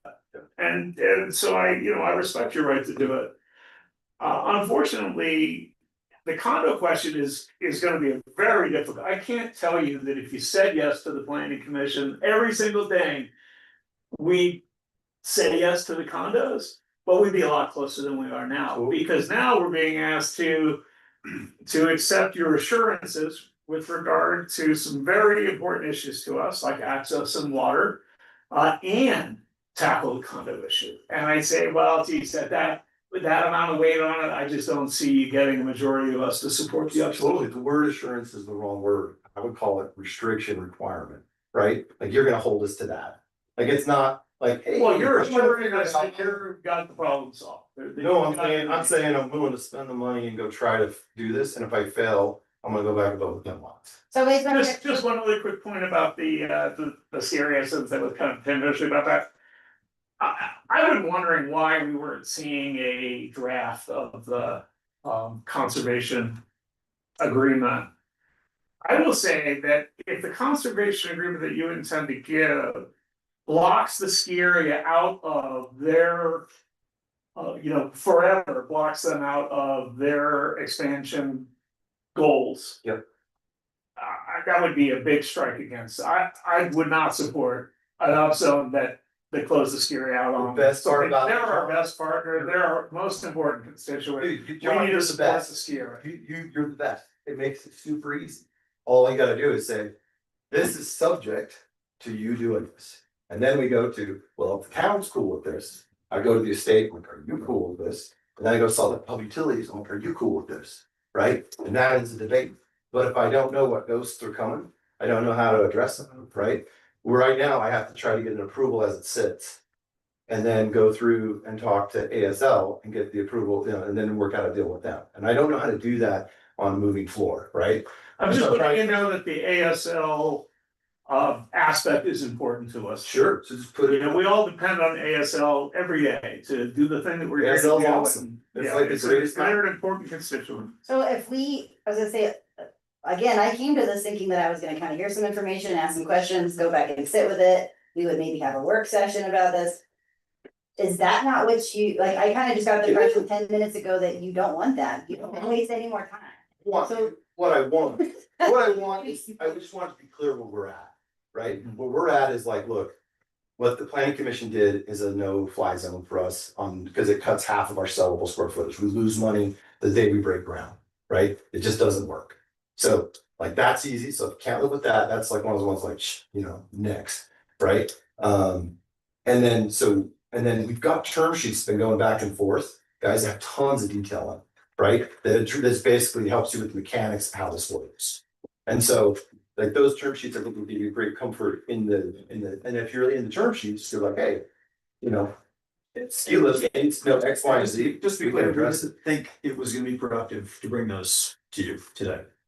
So apologies if it was counterproductive not to do that, but It's it's a a lot little, busy these days, so. it's a little bit messy, so it's okay if you miss one step out of 100, don't worry about it. This is brutal. This is how we're getting there. I do have something I'd like to say, Go. we're at the end Yeah. of some of the discourse with you guys, I just had some comments. Well done. I too believe in property rights, so I'll just say that with people within legality and reason. And we've experienced a lot of drama and emotion on this side of the table this year. I've been on the receiving end of a lot of that, so I can appreciate where you people are and what you're doing. As the least experienced person on the side of the table, I can appreciate where you guys are coming from and appreciate you doing the effort to come talk to us. I take this very seriously. I can roll with a lot of things, but like everybody else on this side of the table, I think this is a very serious thing for the town. What I'm taking away from you to bring this to a close is that you're prepared to now start walking through this with the town council. If we will express some willingness to let you keep coming back to do that. Or if we're not really willing to do that, you are ready to go, okay, no more talking about it. We're just gonna go back and do what 2014 allowed us to do. Is that correct? I think the correct phrase is, I put brackets on it. right? Okay, yeah, no problem. So our presentation originally, and basically our brackets got crimped by the commission at the very last minute, kind of a surprise to us. Okay. When we'd already started up here, crunch, crunch, crunch, and then a final crunch. And so I'm coming back saying, this is where we're at, like we can't take more than this. In all, So- go ahead, I please. was gonna say, so really, to a lot of the stuff that both Elise and John are saying, which I agree with. And I think we're gonna need, and it's good to hear you say the same. Really, we can start digesting this as a body at this point, because to me, this is day one for the town council. And you guys are ready to start walking with us through day 100. Yeah. That's good to hear, and I think that's the right approach, and I think that's what we should do. But I take it, I just want you to know, for me, this is a very serious thing too, because I am concerned about repercussions and what it does to the community. But I support your rights and I have to. You know, I just so trying to be direct. Sure, I don't Um, have another switch. I only got one note. So it's easy. You know, the planning commission, those guys are really smart and they work really hard. I watched Super thoughtful. the last couple of their meetings with you and I thought they were very thoughtful. I was super impressed with the people on our team and your team. The building height is one of the biggest issues. I'd say condos, access, water, and building height are the four, really the linchpin issues of this whole thing. And the building height, you're not getting support from anybody to go with the original building height on your plan. Sure. And you know, as Building Crystal height. Clear from the planning commission, not one of those people supported the 28 feet above the road. Yep. I don't think you're here, so if that's really a do or die issue, I think the rubber's meeting the road with that one, and we. That's why I'm here. Maybe we're just at that moment, we're not gonna vote on it today because we can't, but Correct. you, at least you're getting a clear indication from us. That those are the four linchpin issues. My brain says, as you said, height, what was the other one? Height, water, access. So. And condo as a topic. So water access are basically, you could throw that on us and then it just never happened and we'll waste our time, right? If that's it, like you got no risk in that game, that's all our chips. Now, the height, if it really is the end of days, because it is for us, then you'll then take the other approach of like, can we smear the building down and make it bigger? Take up a bigger footprint. We were trying to have a small footprint as possible, right? That was our goal. And so then that's the debate there, but if the idea is just have less sellable, we can't live with that. Yeah, I don't think that was their idea, wasn't about less sellable, it was about less mass. So mass, About less height and mass, and I think that, mass, in some sense converts to sellable. But I don't think it's our goal that you have a smaller footprint, I think it's our goal that you not have 110-foot glass steel wall that we're all gonna have to look at, because we're all up to the west of you. so is it better to shrink it and cover the bottom acreage under the summer road? Would be to me. Would be less visually intrusive. I do not like the view. As an object. And I think in the spirit of what we're all saying, the fear is this becomes another building like that, Fair enough. aesthetically. Oh, the view condominiums, Yeah. like that building, the Yes. building. Fair enough. How high is that building? That's only 7 or something, isn't it? 6. Yeah, it comes to a point, it's much smaller than, it doesn't look big, Yeah, but it feels big.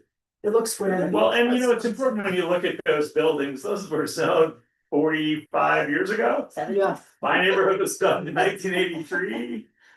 Blackjack preceded that, So so that- we're talking about 50 years ago, it's a little hard to say, oh, well, see, you have it over there, so you gotta let us have it over here. It's 50 years ago. And no one says you're saying that. No, But- I'm actually really concerned, I even said what I just said. No, I have any permission. it's part of having Right. dialogue. And so, Yeah, part of having dialogue And with part this of the body. meeting. And I just wanna say thanks to everybody, like, this job is hard, everything is everything requires a lot of thought, and thanks for your time. This has been a lot of fun. We appreciate you. In some sense, the end of the pavement is the boundary between the built up area and the unbuilt up area in this town. And when you put a big 2-story building next to that summer road, it changes the character. But 10 homes all around there that could be possibly quite big, I think also Yeah. will do. There's no pristine solution, I think, presented to us here. Well, I will tell you though, I I'm not like arguing that with said, the other, I either think way. your comment is relevant.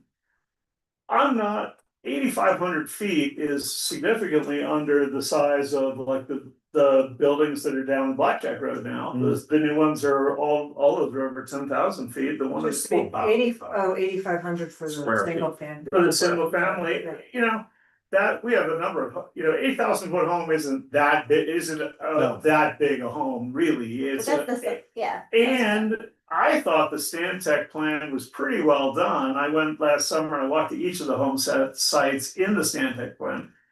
And probably 6 or 7 of them are pretty well tucked in the trees. I really question that there's gonna be significant visual impact. There's a couple of those sites that the whole plan would be better if they lost a couple of those sites. They're gonna need some concessions from us down the road to execute that plan, and maybe that's where the rubber will meet the road there on the 10. I don't know. And my dream when we were doing this, that some conservation group would come buy it out and we would take an exit and nothing would get built. But when you guys don't sign the plat, I'm selling thin air, right? There's no value to that. So that, let's. I'm sorry, I'm not allowed to go there, I'm going somewhere else. I'm just telling you, from the restricted side of marketing, if I don't have a recorded plat, it's not valuable. The other thing that I think about with these you're a large business, a large building. If you were to go under this business that you're proposing, these condos, the Shrons estate, whatever this business that's gonna turn into Sure. renting condos. The- We suddenly stop getting winter here and we lose the ski area and we're stuck with a building that can't sell its units.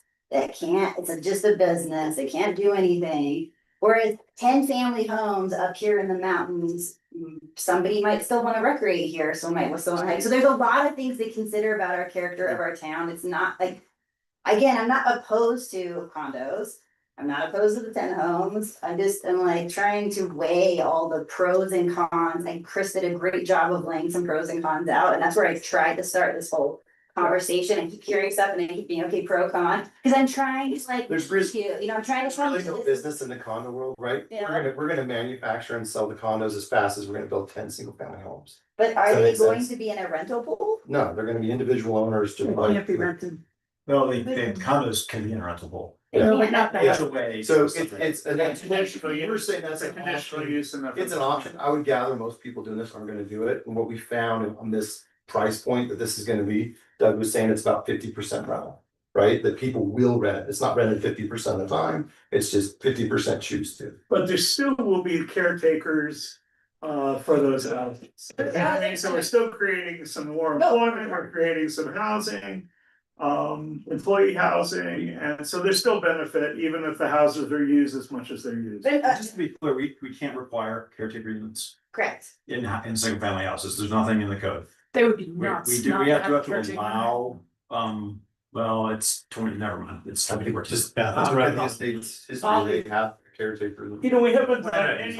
Ollie had something to say which got drowned out. Why don't you? I was just him talking about signing the plat, that's not for us here, this is a rezone application, I don't know why he used.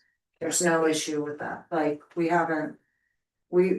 they came to us with a rezone petition, so that's what is being considered. can I ask a question probably about a condos, cause I'm not, again, this is kind of like something just trying to wrap my head around it.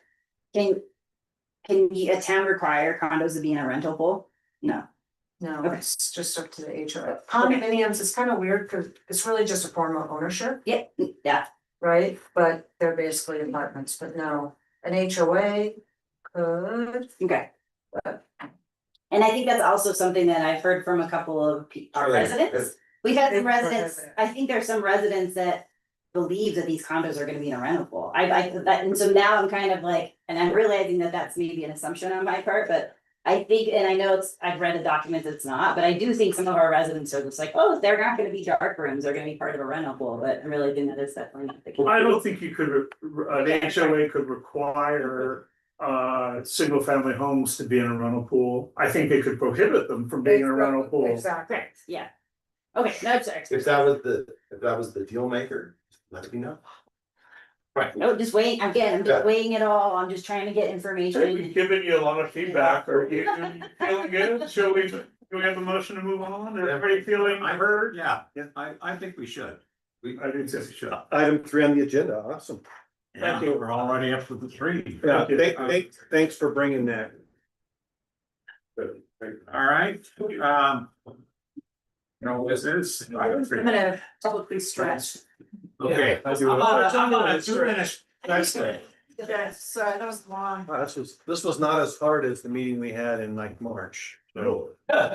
I don't feel nearly as stressed as I did during that You're meeting. triggering my PS. No. People yelling at me can't trigger my PTSD. So it's other things. That's my favorite thing, is people go, I have no idea, and that's the thing, that was so long ago. I felt that, yeah, we should have a sign that we are anyway fair and transparent. Yeah. The little burn break on there, he'll have to make them all. I have so many guys. well, that one's. YouTube,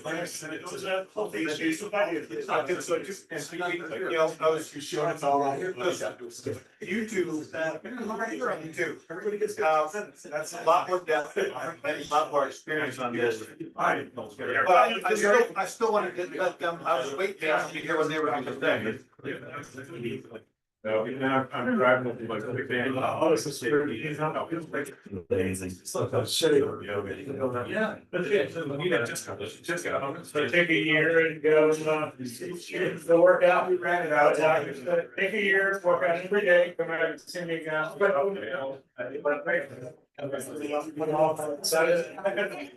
The next game this year, you know, oh, so you found things a little brave, but you know, all this. Drive this morning. Sure. Now we get to the questions. This is where I know. I'll call it. If I don't call it, they're happy.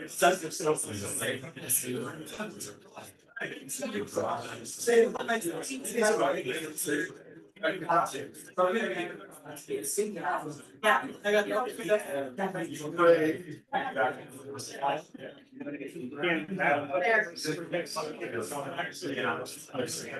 That's the best thing. I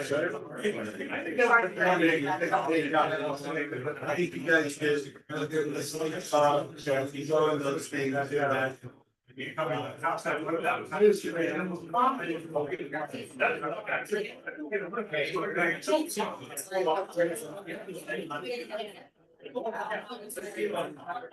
Feel like you're here. It sounds great. It's great here.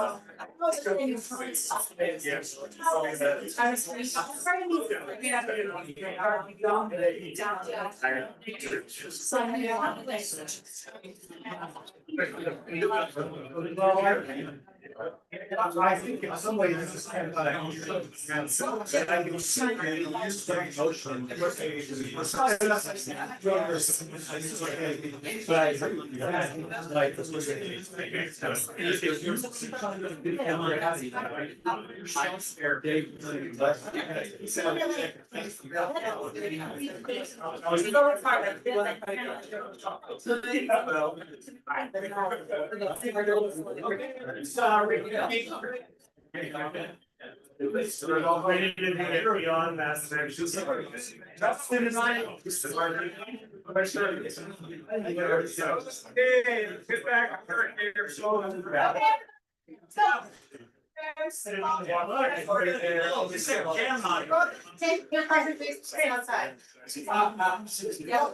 All right, we got a few more meetings to do here.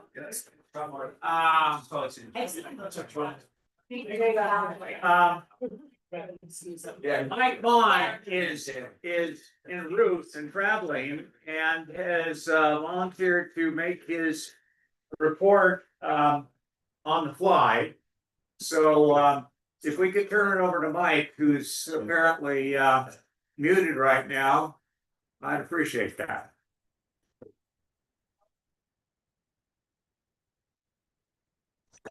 How about now? Can you hear me? We can hear you. Thanks, Mike. Great. Well, thank you for letting me do this remotely. And I wanted to start off by just saying thank you to the town staff as they've worked with us on these projects this summer. It's been very fluid, very dynamic. There's things seem to change almost on a day-by-day basis sometimes. And, you know, Chris Colley, he's been a hero in stepping up and helping us to kind of keep things moving forward. So thank you. Thank you very much to what's going on. Thank you for the marshal's office and helping us deal with all the other things that's happened here in Alta this summer. Kind of an update. Today we flew the towers on Supreme Lift. They're all in and installed now. They'll line them up. We're looking at in the next few weeks, putting the haul rope back on and new communication line. Then the chairs will go on. And we're looking at a load test on October 6th. That's about a month ahead of schedule. If that goes well, the lift would be ready for operations about a month early, and we're kind of excited about that. Looking forward to that. On the Albion Day Lodge, the precast portion is done and erected. We're now erecting the steel. It's going to take it about a month to erect the steel. They had hoped originally to erect the precast and pour the floors on top of the precast and backfill and pave. Engineering kind of sent them on a different loop and said, you've got to get all the steel erected and pour the floors in total. So it's going to push them a little bit later. We will not be able to repave the lot where the excavation's been done for this winter. We'll get it backfilled and it will have road base, but the paving is going to have to happen next year on that section of that building, unfortunately. We're also looking at, they're a little behind. They've asked to do work during the winter. We've said you can do it on days we don't have parking reservations if you minimize the amount of vehicles and it's indoor work. So that's kind of where we're headed in regards to that building. On the equipment storage building, we're pouring the walls, the back wall. You've seen that, the shoring walls up, they're pouring walls, targeting that those walls will all be done and poured by the first week of October, and then they'll erect steel. They think that they can erect that steel and get the roof on that thing in a month. But it's scheduled for rough finish mid-December. The sewer line for that building, which is also the town is joined in to kind of upgrade that, have a manhole, is supposed to start next week. There'll be a little inconvenience while that sewer line goes across the parking lot, but we're going to try to minimize that. On our Crosstoe Utilities project, it's about a month behind schedule, to be honest. We're only 6 weeks away from when it needs to be up and operating for snowmaking, and so we're feeling a little crunch. We may be moving to working some Fridays to kind of catch up. Oh, I should mention that on the Albion Day Lodge, they've moved to working Saturdays if necessary to stay on their schedule. But we may be able to have to do that. And part of our reason we're behind is as we went through the historic town site, we began to uncover a lot of artifacts, which was kind of exciting to see what was found. And we worked with our archaeologist from the SWCA. We had the Forest Service archaeologists on site, and we had SHPO from the state on site, all documenting and screening things and trying to figure it all out. They did a little show last Saturday. If some of you hopefully got to go to that and see what they found and what they're learning.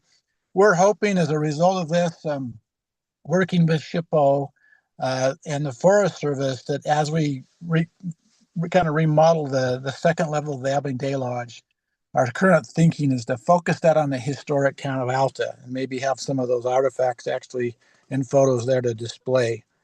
We're hoping now we're kind of out of the historic town site. The next section, we're hoping to move quicker and to catch up on that. We're also moving forward with a replacement of the Alta Lodge tow.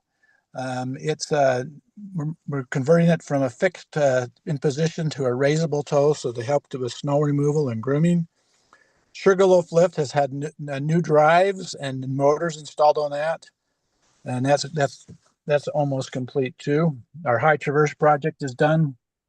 So our big one is these two buildings and the work across the utilities that's going on. Sales continue to be flat in units year over year, and that's kind of what we're seeing out there with Icon and Epic also. Mountain Collective, a little cheaper product as sales are up. Hiring, we opened up hiring 2 weeks ago, and we've had over 404 applicants for jobs. It's kind of nuts. It's so alive and well, people wanting to come to Alta. I've endured the last hour and a half of your discussion about the Schronce estate. and what's been going on. From the ski lift position, we have been generally supportive of the idea of condos over the homes, and but leave that kind of in the town's court to kind of figure out. Our encouragement would be, though, as you hit it nail on the head, there's some issues about water and access. We have existing easements on that property which have not been addressed as to how their plans would impact those easements. And yes, the proposed dual access road is in our special use permit. And our discussions with the Forest Service seem to be a little bit different than theirs as far as the direction that we're hearing. We have been open and ready to talk to the estate at any time about these issues, and would be glad to come to an agreement on how to resolve these issues in some way, so you could have that information. We think that information should occur before any zoning change occurs, because if you can't agree on those issues, then why are we making a zoning change? That would just be our 2 cents on that. So anyway, that's kind of my report. Any questions? Thanks, Mike. No questions. Good. Safe travels. Yeah, safe travels. And I must say, you certainly took on a full plate this year. Yeah. My goodness. And I think we want to have a nice quiet year next year if possible. Yeah, I think everybody would like that. It won't happen. Hey, how many positions are you hiring for against those 440? 404. It's probably Couple hundred? It's not even that. It's probably like closer to 150 at the most. It's an interesting demand signal. Yeah. Thanks, Mike. Yeah, you bet. Okay, thank you. All right, thank you. All right, questions regarding the departmental reports? And I have at least one concerning our fire crew. One is that wildfire risk ratings have been, I see, assigned to all areas, and they run 1 through 12. And what's ours? Depends on where you are within the area. I see. So there is an interact. Approach the podium of drama. Good afternoon. I appreciate the question. There's an interactive map that you can utilize to pinpoint particular areas within the town and see what the risk is. This risk was put together by the state of Utah Forestry, Fire and State Lands, with it's a software program that they use with a lot of inputs to come up with a risk category. And you can look at any piece of property in the state of Utah will have that risk level in there. And I believe, Chief, is it 1 through 10? Risk of 1 through 10 on the levels. And it outside of the highway and parking lots, and very rocky areas up in the castle, and then we look down like on the Hellgate Cliffs. You're in a high risk area. What a surprise. You're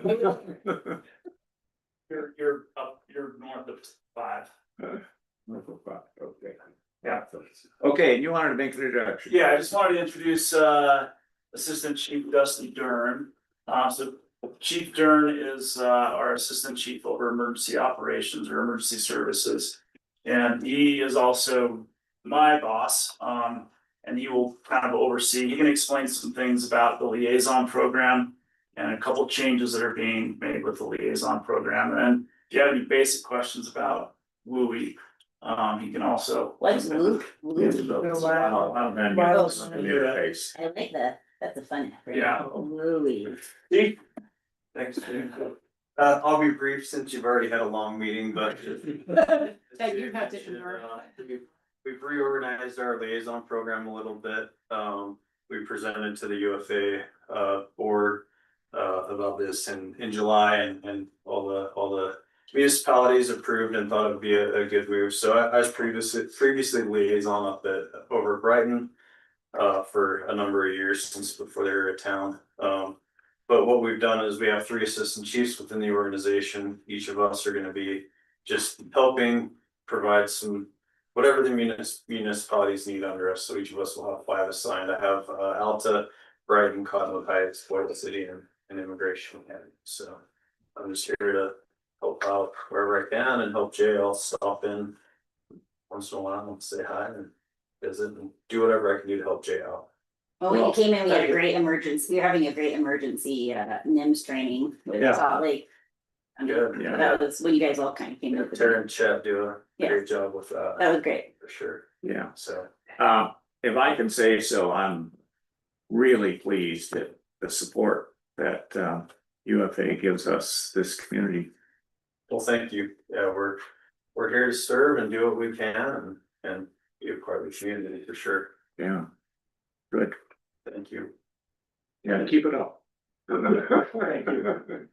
I don't know, we didn't put anything in our report, but we did have a plane crash, I just wanted to know if you had any questions related to our response to that and how we would approach that. We were glad it didn't start a fire. Yeah. Absolutely. Are we ever? Did that make you rethink things, As far as, fire mitigation or like what you? Any lessons learned out of that?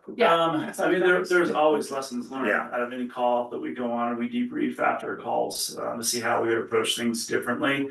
With a call like that, it's a prepackaged, dispatch response to any aircraft crash, so you have a lot of resources and apparatus coming, or responding to that allow us to have them there on scene if needed. Most of those resources were not needed. We're grateful that it didn't start a fire. I think they had full bags of fuel, probably they had just fueled in Twilla. Yeah. So the small aircraft, but glad that it didn't start a fire based on the dry conditions that we have currently, so. Yeah, my one-liner on that, there could have been a hell of a lot worse. Yeah, unfortunate for the person who did not survive, but it sounds like the other person will. It's gonna make it. I think we got lucky that no fire, because airplane crashes almost always, burn. Yeah, 100 octane fuel. Yeah, it burns great. And it was a really busy moment for all of you Yeah. guys, so you were attending to a patient on Alta Lodge when the event occurred, who then happened to be my patient in the emergency department.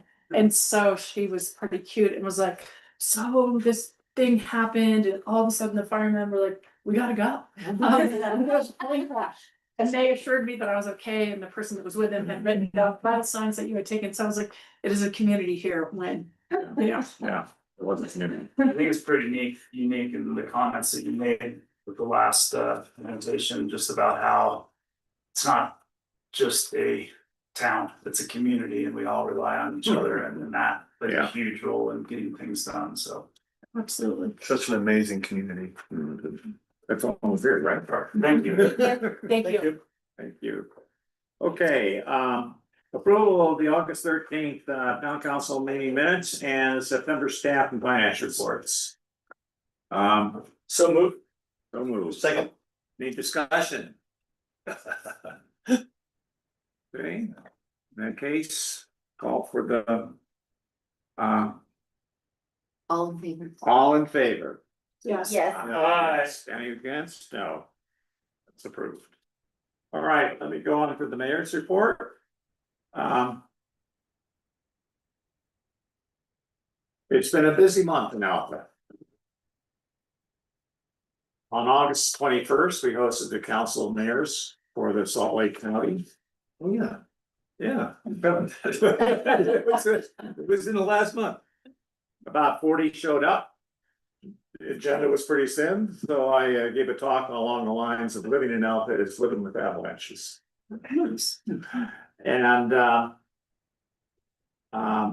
And showed where, and we met on the deck of OLS, our new facility, made good use of that. And I showed them where the previous churches had been and had been swept away by avalanches, so to kind of emphasize my point. We took a little hike, two of us took a little hike afterward to the tower above the upper guard station. And these gatherings are an opportunity to create allies for Alta among the neighboring local governments, and I think that is a valuable thing to have. Because, you know, we need more. You never can have too many friends. Okay, on August 22nd, we had a frustrating meeting with UTA concerning their ski season service. It was frustrating because of their inflexibility to change anything, including they wouldn't even change the name of two buses, which they call CS1 and CS2, which are terrible names. And even though the scheduled service is not to start for 3 months, they were unable to change it, and anything, including the names. So my conclusion is, with U of A, you got to start a year and a half ahead of time to get them to. UTA, U of A, you're instant response.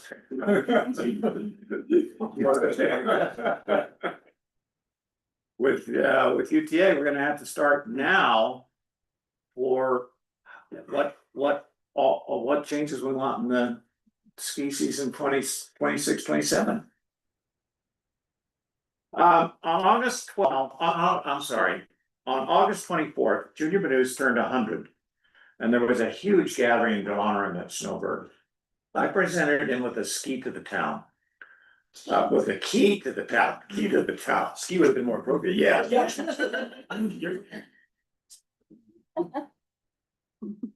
Junior made significant contributions to the early days of Alta and to skiing in America in general.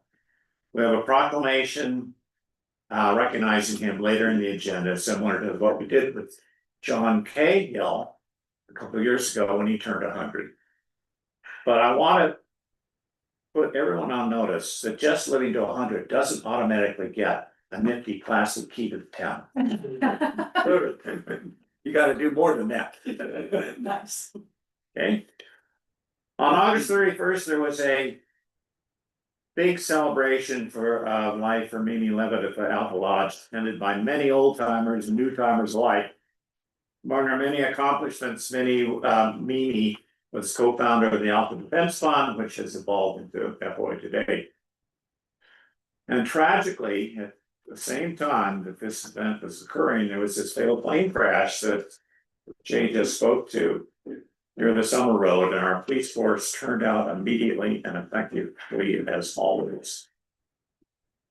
We have an election coming up, or we did have an election coming up. I was sad to learn that John and Paul had withdrawn from their candidacy for personal reasons, which is personal, and they left the seats uncontested. We had an item canceling the formal vote later on the agenda, but it cost us $4,000 to run the election, whether we have any choice or not. On September 4th, and Chris should hear this, we held a strategic planning retreat that was jointly organized by Chris. I hesitate to trivialize this 3-hour meeting in 3 statements, but I will anyway. 1, we need to replace this building. 2, it'll cost a lot of money. And 3, we're not sure how we're gonna get that money yet. Fair, right? We learned a lot though. Yeah. We learned a lot about different options. And Oh, yeah, I mean, I thought it was a very. Getting beat down, Mayor. I thought that was the best of all the retreats we've had so far in terms of, really from a pragmatic point of view. I think we really. We're talking about it. I think that I love it.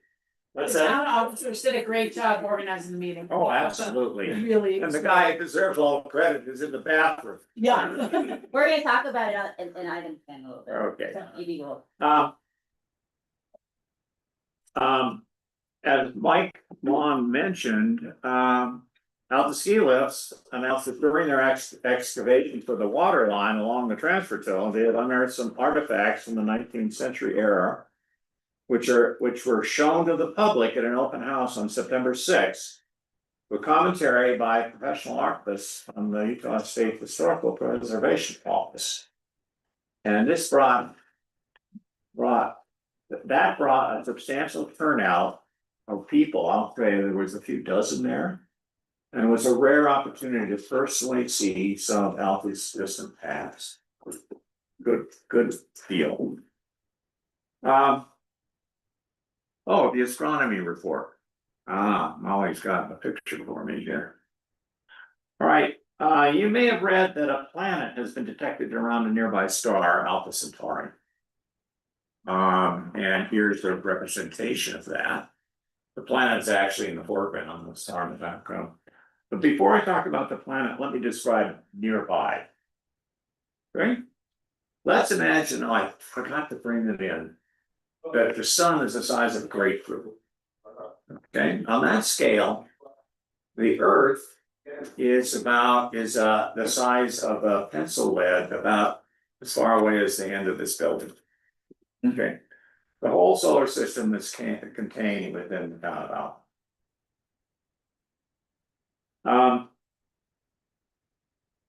Light would take about 2 minutes to traverse the end of the swim.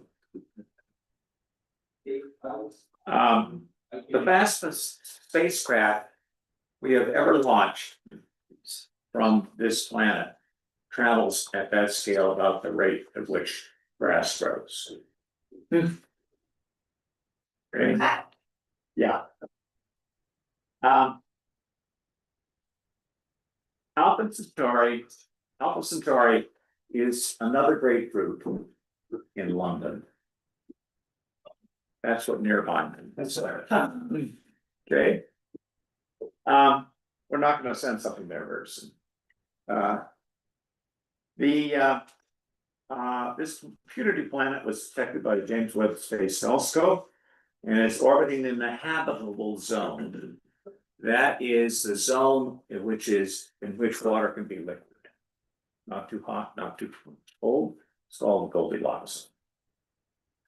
And but this planet is not likely to support any life as we know it, since it's a gas giant about the size of Saturn. So the next town council meeting is October 8th, 4 p.m. I believe that's right. And with that, so we'll move on to the next item on the agenda. Junior Benitez.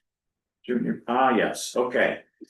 Discussion and possible action to proclaim August 24th, 2025 as Junior Menus Day, and we have a draft resolution to that effect. And that's his birthday, and that's why you got Yes, that day? that's his birthday. That's I think that's what we did for Cahill. okay. Yeah.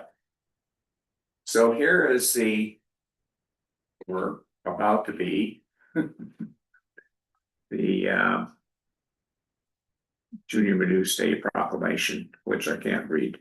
And there is I will point out, thank you, Margaret, there is a typo, Dan Schilling, down at the very bottom. I fixed it on my paper copies, but I was doing some copy pasting and didn't catch an error, so we corrected that if anybody else is gonna. And one of you guys. Talking about the mayor, did you see that? Foreshadowing there. I will read it. Oh, there we go. Junior Benitez began his career in skiing in Alpha in the 40s. And whereas Junior Benitez became a pioneer in powder skiing technique, and whereas Junior Benitez was instrumental in advancing systematic ski instruction across North America and in the development of PSIA, Professional Ski Instructor Association.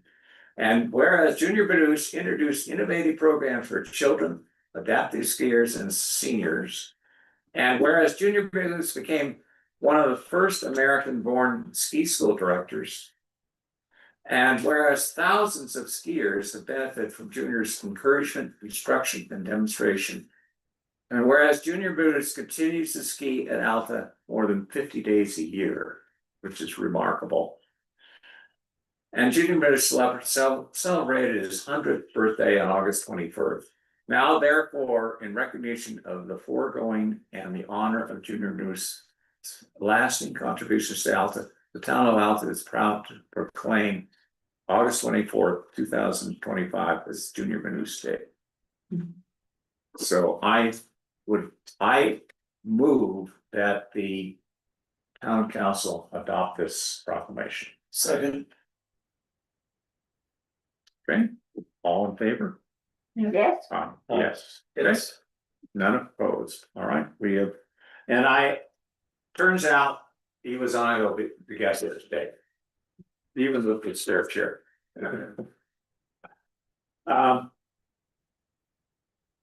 All right, now, the next discussion item is the possible action to adopt resolution 2025-R-26 is canceling the 2025 municipal election for the reasons because that there are a big number of candidates on the ballot because there are open seats and it costs us money to run the election.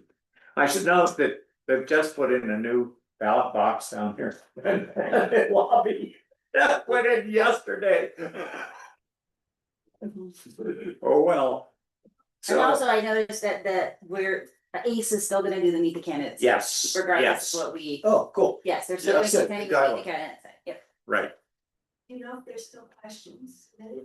I don't know if it's closed or if they're still taking questions, I'm not sure. They were submitting, you were able to submit them. Yeah, you can find them where they're enjoying their new facility. Okay. So, I move we adopt this resolution canceling the 2025 municipal election. Second. All in favor? Oh, excuse me, roll call, all right, roll call. Councilmember Ansel, Yes. Councilmember Byrne, Yes. Councilmember Morgan, Yes. Councilmember Schilling. Yes. And Mayor Burke, or Yeah. Mayor Burke, Yes. All right, motion passes. good.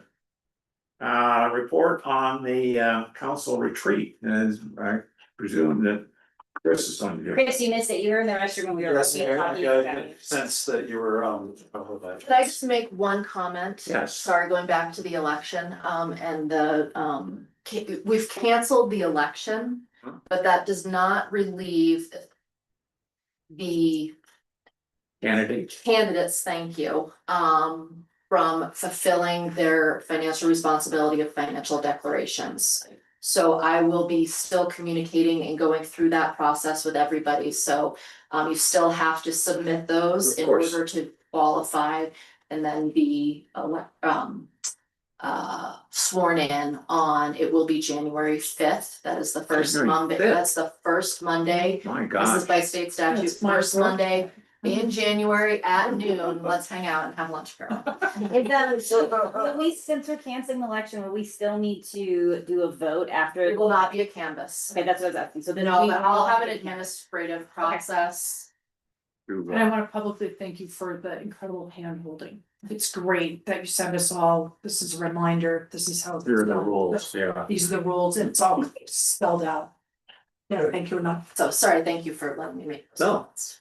Chris, I had to leave the retreat before we finished because we were running a little over time, which was fine. I wanted to tell you that I learned so much. Okay. And the other thing is I mean, I already knew some things about our buildings and what we needed, but it just got me really thinking about accessibility and all these things that I wasn't always thinking about, whether it's a public or employees or. It was just great. I like the way that we were all able to have a discussion before. I like that Zion presented us with options. I really wish that they could just sit there and be like, we advise you guys to take this one. You know, maybe we can if we hire them for a certain thing. But it was great hearing all the choices and had to leave early, so I'm sorry, but That's good. it was amazing. They ran over and As John said, that retreat, yeah. Best retreat in there. it was focused, it was It's in the top 3 for me. it was perfect. Primarily, I want to thank you for your time, to being there, for your interest in having the conversation and supporting the concepts. And for funding, funding our ability to hire a facilitator, and I'm really looking forward to seeing what the videographer comes up with. I will say, I'm really happy with how it worked out. Oh, on thank yous, I have to say thank you to my colleagues in the town office. I mean, we talked about this before. I was out of town for a couple weeks in July. They had the date defined by the time I got back. And, the meeting logistics would not have come together, if it were not for these guys just, sort of knowing what to do with really, very little direction. And so I want to say thanks. And she's not here, but you're supporting me. Brooke. And Brooke, of course, was yes, fundamental to that, and Brooke's at a conference, so Can I thank you? yeah. Thank you for addressing my concerns about the Open Meeting Act Oh, yeah. and engaging the videographer. It was turns out it was helpful for you to bring it up because I think the outcome was gonna be better. Yeah, I'm happy with the way it went.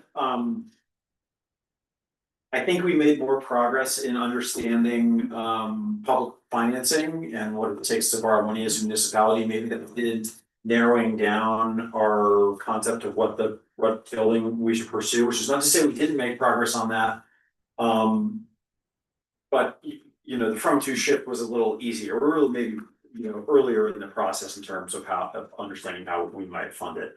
One thing on funding I will say is that we had some correspondence with with Jeanette, who was helped present from Zions Bank, who I had been looking at an older number for total taxable value. So there's a finance encyclopedia in that facilities plan that uses like a $350 million worth of total taxable value in town. And our total taxable value is actually closer to like $490 million, which changes the outcomes in some of the kind of, you know, geo bond alternatives that are contained in that. So Good news. yeah, I think it's safe to say that that's good news.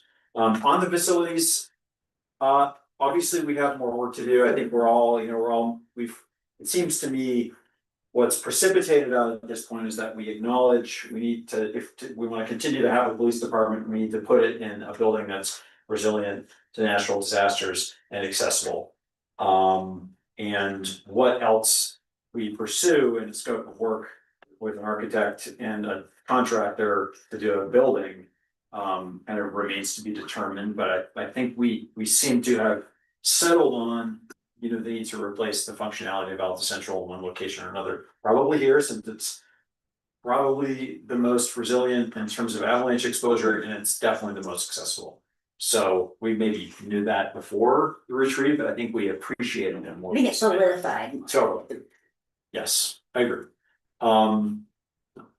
So for next steps, you know, we have proposed convening another special meeting. I don't know if that's a special meeting on its own standalone day or if it's some kind of a work session.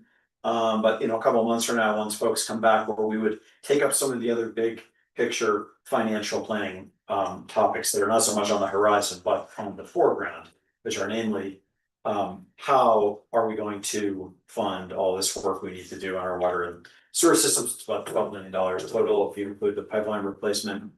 And then also, what are some other long-term financial considerations? I mean, a possible geo bond or some other, however we fund the building and however we fund improvements to water and sewer, those aren't the only things in the longer term, perhaps it's safe to say on the horizon, that are going to affect taxpayers and, you know, the bottom line of the municipality. And we think it's only fair to, you know, have those in the picture as we make final decisions on this kind of interim running stuff. So that's one next step. And the other is obviously that we need to continue to move the ball down the field with the facilities project. Of course, we've got the election coming up. Turns out everybody's in the room that's going to be participating in more ways than one, I suspect. And so that's, you know, potentially a boon to our continuity here. We do have some money in the budget for some phase 2 facilities planning stuff. I think, you know, what we talked about funding with that was as-built surveys for the land we own, geotechnical analysis. Facilities planning phase 2 is the line item in the budget, but that's what we've talked about. Site conditions. I think it's safe to say we need some, we probably need some more, we may need some more pre-design consulting to help us make that decision and understand the alternatives. So I don't want to get too far, that's just something to think about. John, you had a really helpful, we were talking about the fact that, you know, if we're gonna bond in one way or another to build a building, to raise funds to build a building, we have to have. We have to know what the project's gonna be in order to. Build support for a bond one way or another. And in order to do that, we have to spend money on design. Cause we're not just gonna say, okay, we want a building with ABC, 1, 2, 3. Right, that's too open-ended an Yeah. approval for us to give the staff to just say. Approve the dollar amount and let you run with the ball without any Yeah, discussion of the building. yes, so. I don't know if we talked about 10% design. You gave like 30% 10%. 10% is common, 10% gets you out of the bubble. Yeah, just being a bubble diagram and start to maybe look with the building, but it's not gonna tell you, where the windows and doors and stuff are gonna be, but it's. Like the basic footprint, how tall the building, how much usable square footage. And then, I think you would go from 10 to, normally in the private sector, you'd go from 10 to 30 to 65, and at 65, that's where I would think we would go. To the public for funding. Like as the design moves along. That we'd actually be ready to pull the trigger when we had it 65% design. Just the number. Yeah, sure, 10, 30, 60, 90, I mean, that's the kind of decision we need to make is. Because we're gonna have to fund a design project, prior to, with essentially ongoing revenues or capital funds, or however we're gonna do it. Prior to bringing in outside funding, if that's the direction we're gonna go, so that's maybe one of the key decisions to make in the short term. It would seem to me that going to a 10% design on what's gonna be on this site would be a good next RFP. Sure. I agree. I think that I think we're far enough along in our coalescence that here and that item make good sense. It's interesting, I know that you were saying that you didn't think that the whole AMO would fit on this site as it is now. I still have this thing inside me that says, it'd be nice to know what we could build. On the community center site, sort of as the site is, without an additional land swap, without. A big demolition project behind it, like what is there, how much square footage would this footprint support? Would be an interesting question to me, Without and then an astronomical. go the other way, I and then think- work backwards from that number. I think it would get pretty close if if the AMO's space needs didn't grow, although now that I say that. I don't think that's true, because most of what's downstairs we consider Alta Marshall's office space, so. What does it mean to be on the site? I mean, we could expand the footprint on the land we own here. One way or another, we gotta get behind the parcel right now to do some erosion control, but. So. I think if we assume we're just gonna max out the footprint and not have any setbacks from the Forest Service land. We are potentially pretty close. Yeah, so let's gain some more fidelity on that, see if that's true. Is And that that would really probably be based the out? low cost alternative, you would think, right? It becomes cheaper, which we're all very, very sensitive to. And at least it's a benchmark for us as to. Yeah. This is the low cost. I think the other question for me was, and it seemed like based off of the study that we were able to look at and kind of really dive into last week was. Where are we gonna put dispatch to? That Is means- dispatch part of it? Is dispatch gonna be? Yeah. I mean, that was one of those things that kept kind of. Oh, yeah, there's a lot of choices. And I guess now that I think about it, John, like. I think to get all of the existing. Alta Marshall's office functional space on this site, I'm not sure we keep the post office. I mean, yeah, there's a lot of. That's right, we don't have to wait on that road alone right now, but Give and take. it becomes a thing, but we don't have to, go down it now. Yeah. I do think we should continue in vernacular to call this place the post office building, not community center. Yeah. Because Yeah, that is an important. it kind of throws, we're throwing, and the ambiguity can throw off the public. It's very hard. And so Let's do it. it is, because we all think of it that way. I think of it as the library, if that's even. So I guess I am looking forward to seeing the recording. I think that is gonna help flesh out the record of the meeting. But I appreciate your recommendation on a next set design project. I think that's sounds like a good set. I'm just gonna say that I'm open to if we need to get, because I remember a couple months ago when we talked about these retreats, we talked about kind of doing this one about the funding and a new building, and then we were talking about another one where it came to more utilities. Sewer and water, you were talking about maybe having another work session where we could kind of dive down that. I'm open to doing something like that in the month of October. I don't know if anyone else is, I don't know if it's like 2-hour work session or what you're thinking. I'm open to it. That's what, November, I think, starts getting busy, is my only worry with election and Thanksgiving. do you think early December is quieter than November because we're all spun up and I don't know, that's been my assumption. it's more just, I feel like October's better than December. But I know it's only a month away, like a month away, I right? think part of our thinking with the next one was that we wanted to try to get some more folks in the room who are not here. Okay. And it seems to me when I try to schedule meetings with scarier people or large people in that in early December than it is in November, but you know, we are distinct from other major entities in. Well, and the Canyon. reason I'm bringing up this work session is I don't, again, seems like with the Shronza thing, Shronza State, we have a work session, or we already know we need to do work sessions when it comes to water and sewer and more maybe to do with funding and strict, planning. But I'm just trying to think of like ways we could try to utilize our.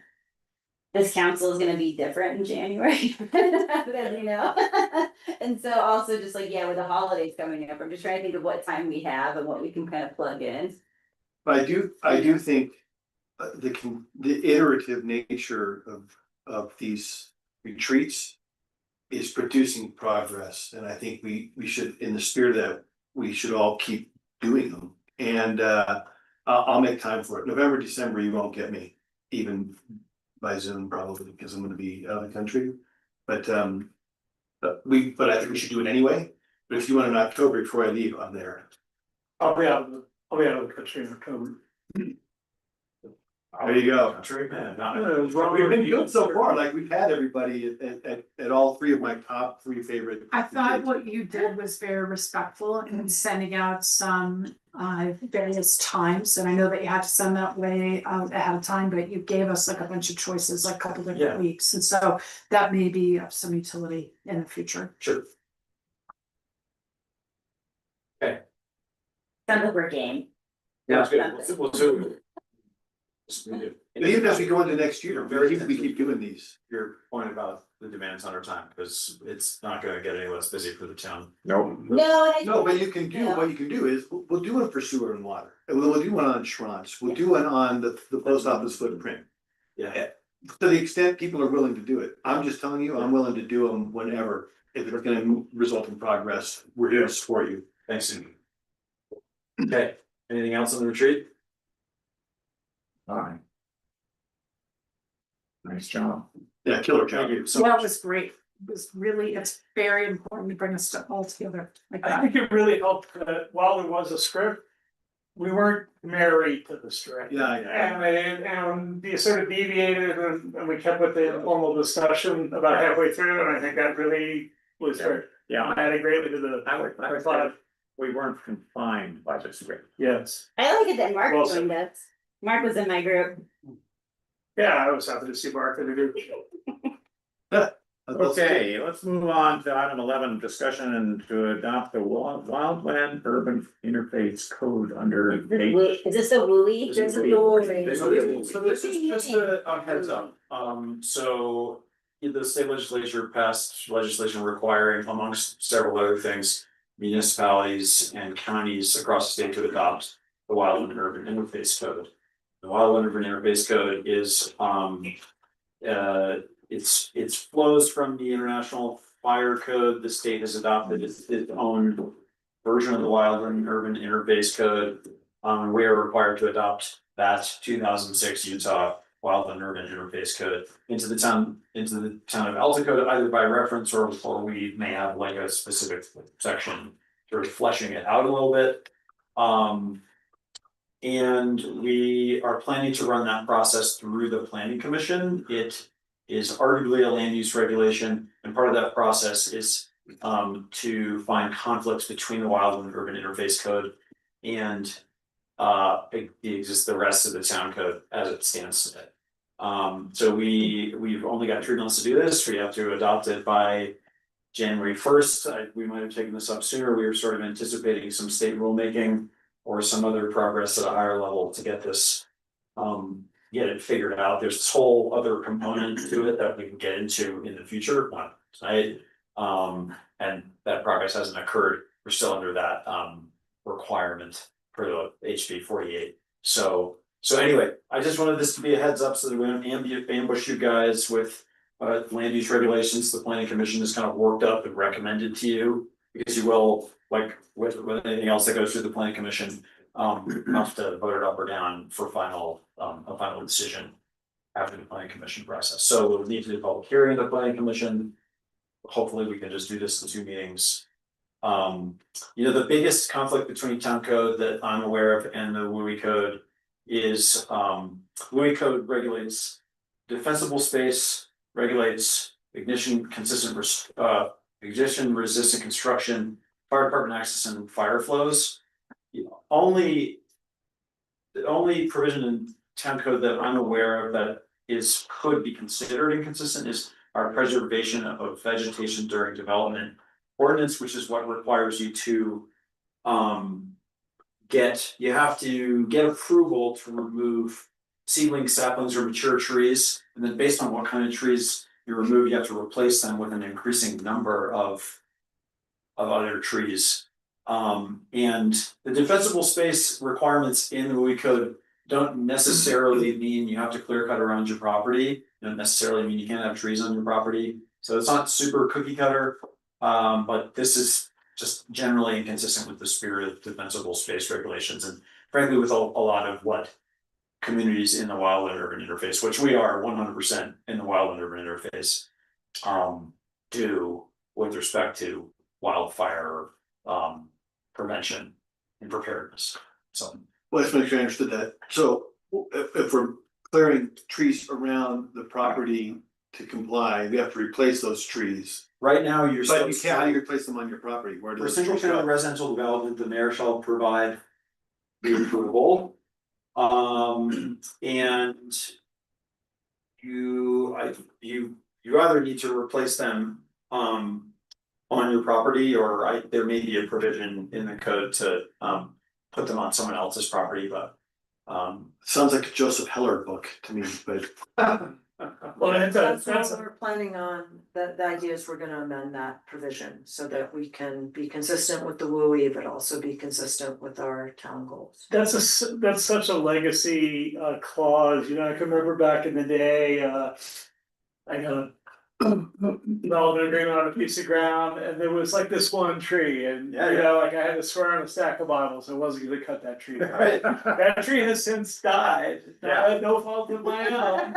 I don't know how I'm supposed to confess that here on camera, but that tree actually died. It's happened to me too. yeah, Roger and Margaret had to move their house, I think, for a nice old limber pond. That's still around. We moved the tree and the tree died. Oh, excuse me.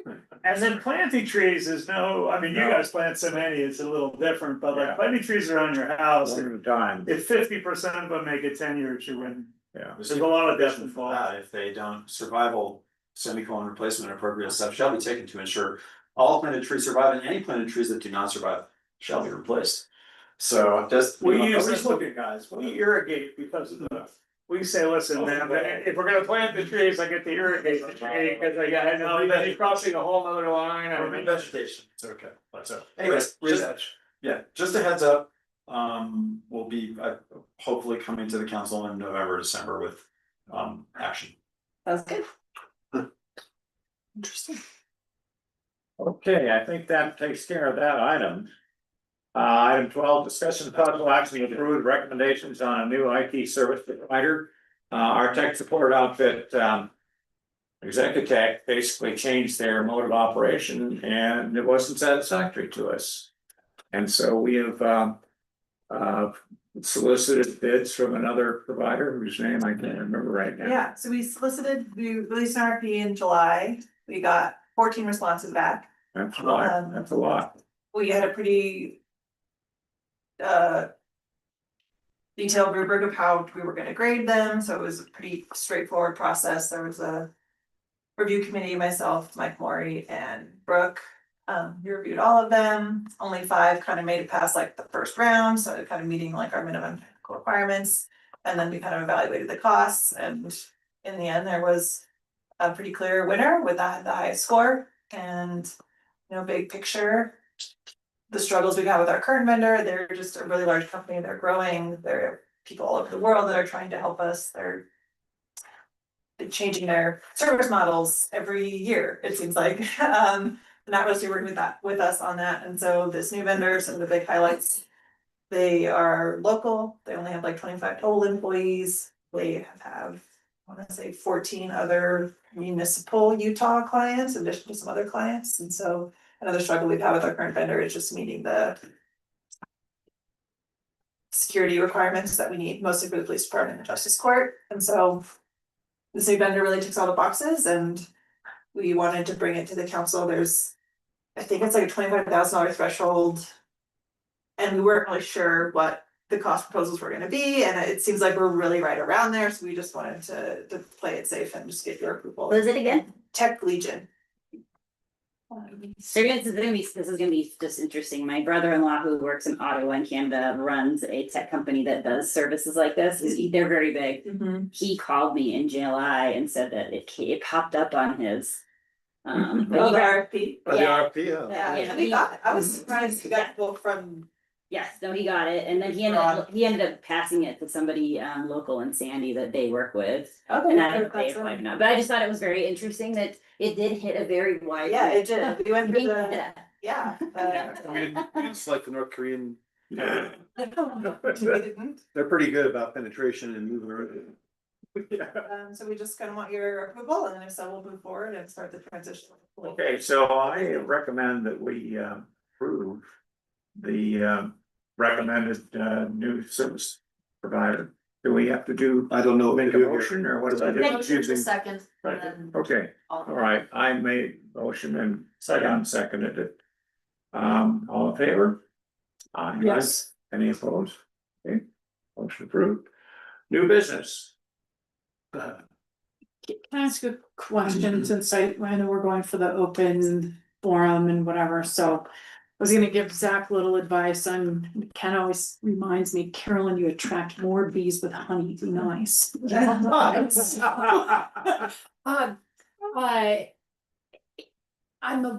understand that we're not taking a vote, okay? But I'm a little bit puzzled, frankly, as to like, what's the next step? And so I know that that's not new business, but like. I am too. I didn't know I was gonna bring it up. I mean, I feel like their impression of what today was gonna be was very different from what my impression was, like, I feel like they were expecting us to give them. Yeah. A recommendation or an idea, when I was kind of thinking more, again, a presentation, ask questions, kind of absorb. Get a chance to kind of like process this big, because I think this question for us is very big, as you presented, it's a huge question. And so now I'm just kind of confused on. Do we give our time to do a work session for them? Is it gonna be a waste of time? Not without them coming back, I've been saying, I That's think what that they're we're gonna, wrap it up now. I think that they came looking for relief. On the height restriction. And they got anything but relief for the height restriction, Yeah. and so Let me I just be think that they could transparent. be a while before we hear from them again. You thought that they were thinking that we were gonna disagree with. The planning commission, so the planning commission said, no, you gotta make it, can't be above the height of the road. And they're saying that's a deal killing issue, so all the other stuff we talked about today, I don't think is as important as. We didn't give them relief on that planning commission, we didn't indicate a willingness to give relief on that. And I think that's gonna. If they go back and listen to this, I think they'll understand that we're not, it's just not gonna happen. It's just not gonna happen. Council. But I think because it was a rezoning, it was more of a rezoning question, it's like, it wasn't necessarily us evaluating all aspects of their proposal, right? But it's more rezoning. That was my recommendation to you, Yeah. was to try to. Address the fundamental question, because there's so many other. Yes. Moving parts and pieces, so many, so many different buckets that each have their own dozen parts and pieces in each respective bucket. That if condos are a hard no, then let's not dump out the other buckets. And we didn't give them a hard no. We didn't give them a hard no, and you know, they let us know last week that the planning commission condition with respect to height is not acceptable to them. So that may be the next, you know. Iteration. And maybe- Possibly, but we, They also said, I mean, we talked a little bit about, you know, can it get wider and, you know, have a bigger footprint? I think we'd have to think about the zoning ordinance and what the size of their part with it, net developable acreage they have is, because it can be 25% of the net developable acreage, if I recall correctly, so. But there is an extensive good retreat to the drawing board. so yeah, that's we what I can't, think's gonna happen, is they're gonna retreat to the drawing board, and maybe one thing that probably should happen. is, you know, they spent a lot of time and energy sort of value engineering this condo building. They've spent zero time thinking about what could make the 10 lot subdivision better. And so maybe that would be the upside of today, is that they go back to the drawing board. You know, there's a clear place for starting with the 10 lot subdivision, that's the 2014 agreement. But there's improvement to be garnered in that agreement, and some things that could lead to us liking that even more. And I think, you know, losing the couple in the meadow, sites in the meadow.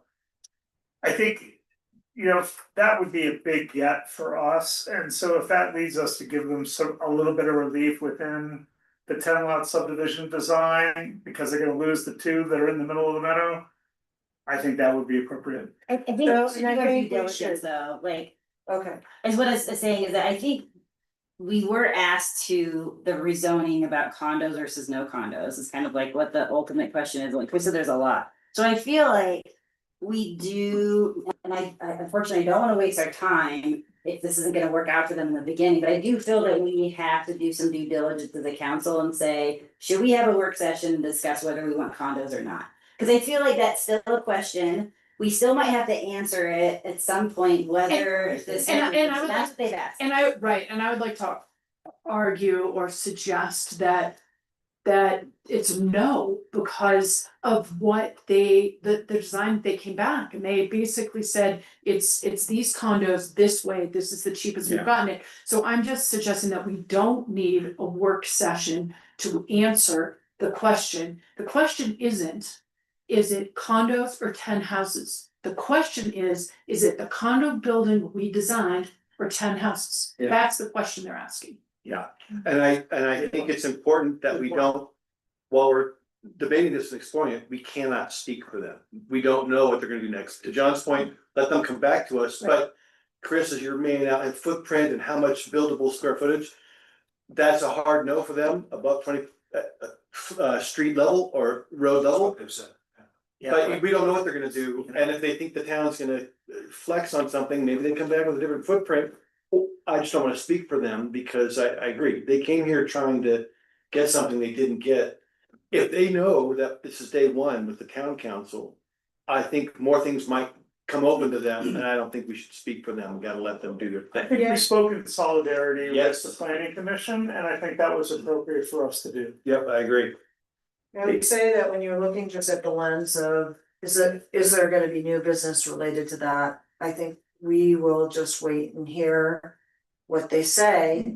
And if they are interested in continuing to explore their rezone, then at that point, we can talk about Okay. having another. Yeah. And with respect to the condo issue, I think that. Talk about it, no? Oh, yeah, I think it's super interesting. I think with respect to the condo issue, though, to me, that's a natural gateway at some point into talking about a general plan revision.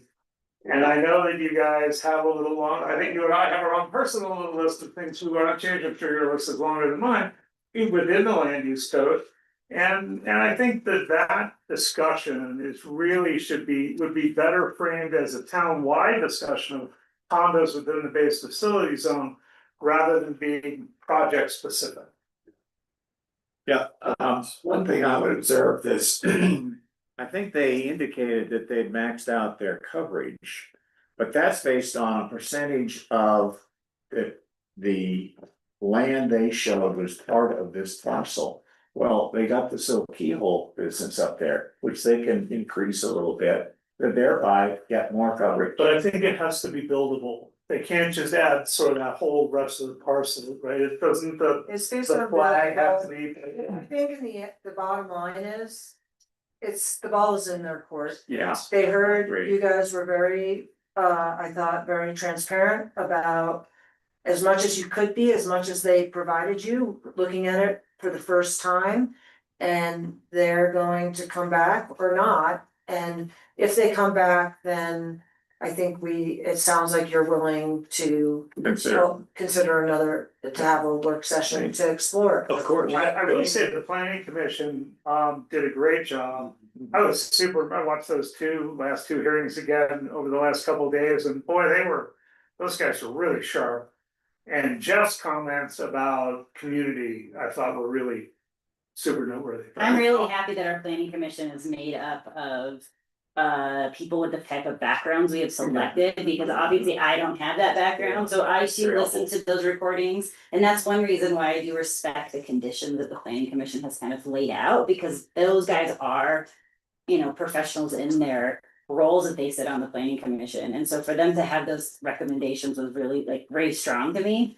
And so that's kind of like, I do think they did a lot of work, and I respected a lot of what the planning commission said too. Yeah. To me, it's kind of ironic that this whole thing hinges on 2 stories on the top of that building. Yeah, well, let's Let's just see see what they what say. yeah, I would See say what at they this say. point, cause it's not on, you know, we're just talking about whether to bring it back here, so. As much as I think, I wish we had had more time today, cause I think it's a. Well, the conversation was not going very well. Paul, you did a good job advocating for, Respect of our council. Well, but you know, like I said, like we all know, there's a ton of backstory and there's obviously some bad blood, right? And Oh, really? it's not, you know, it's. I wish we could find a way not to dredge that up and facilitate a conversation on the merits of either alternative, and that was my goal, but you know, given everything else we're doing, I mean, we're really busy and it takes a lot of doing. And It takes. Oh, But it's not happening out of the clear blue sky. I've written myself a little sentence to say that I didn't get to say, but I'll say it now. You know, they keep presenting as if this is this new idea and it's happening out of the clear blue sky, and I'm sorry you didn't get to shed the past that easily. And there is a lot of history there and it's relevant, particularly the 2014 agreement is relevant.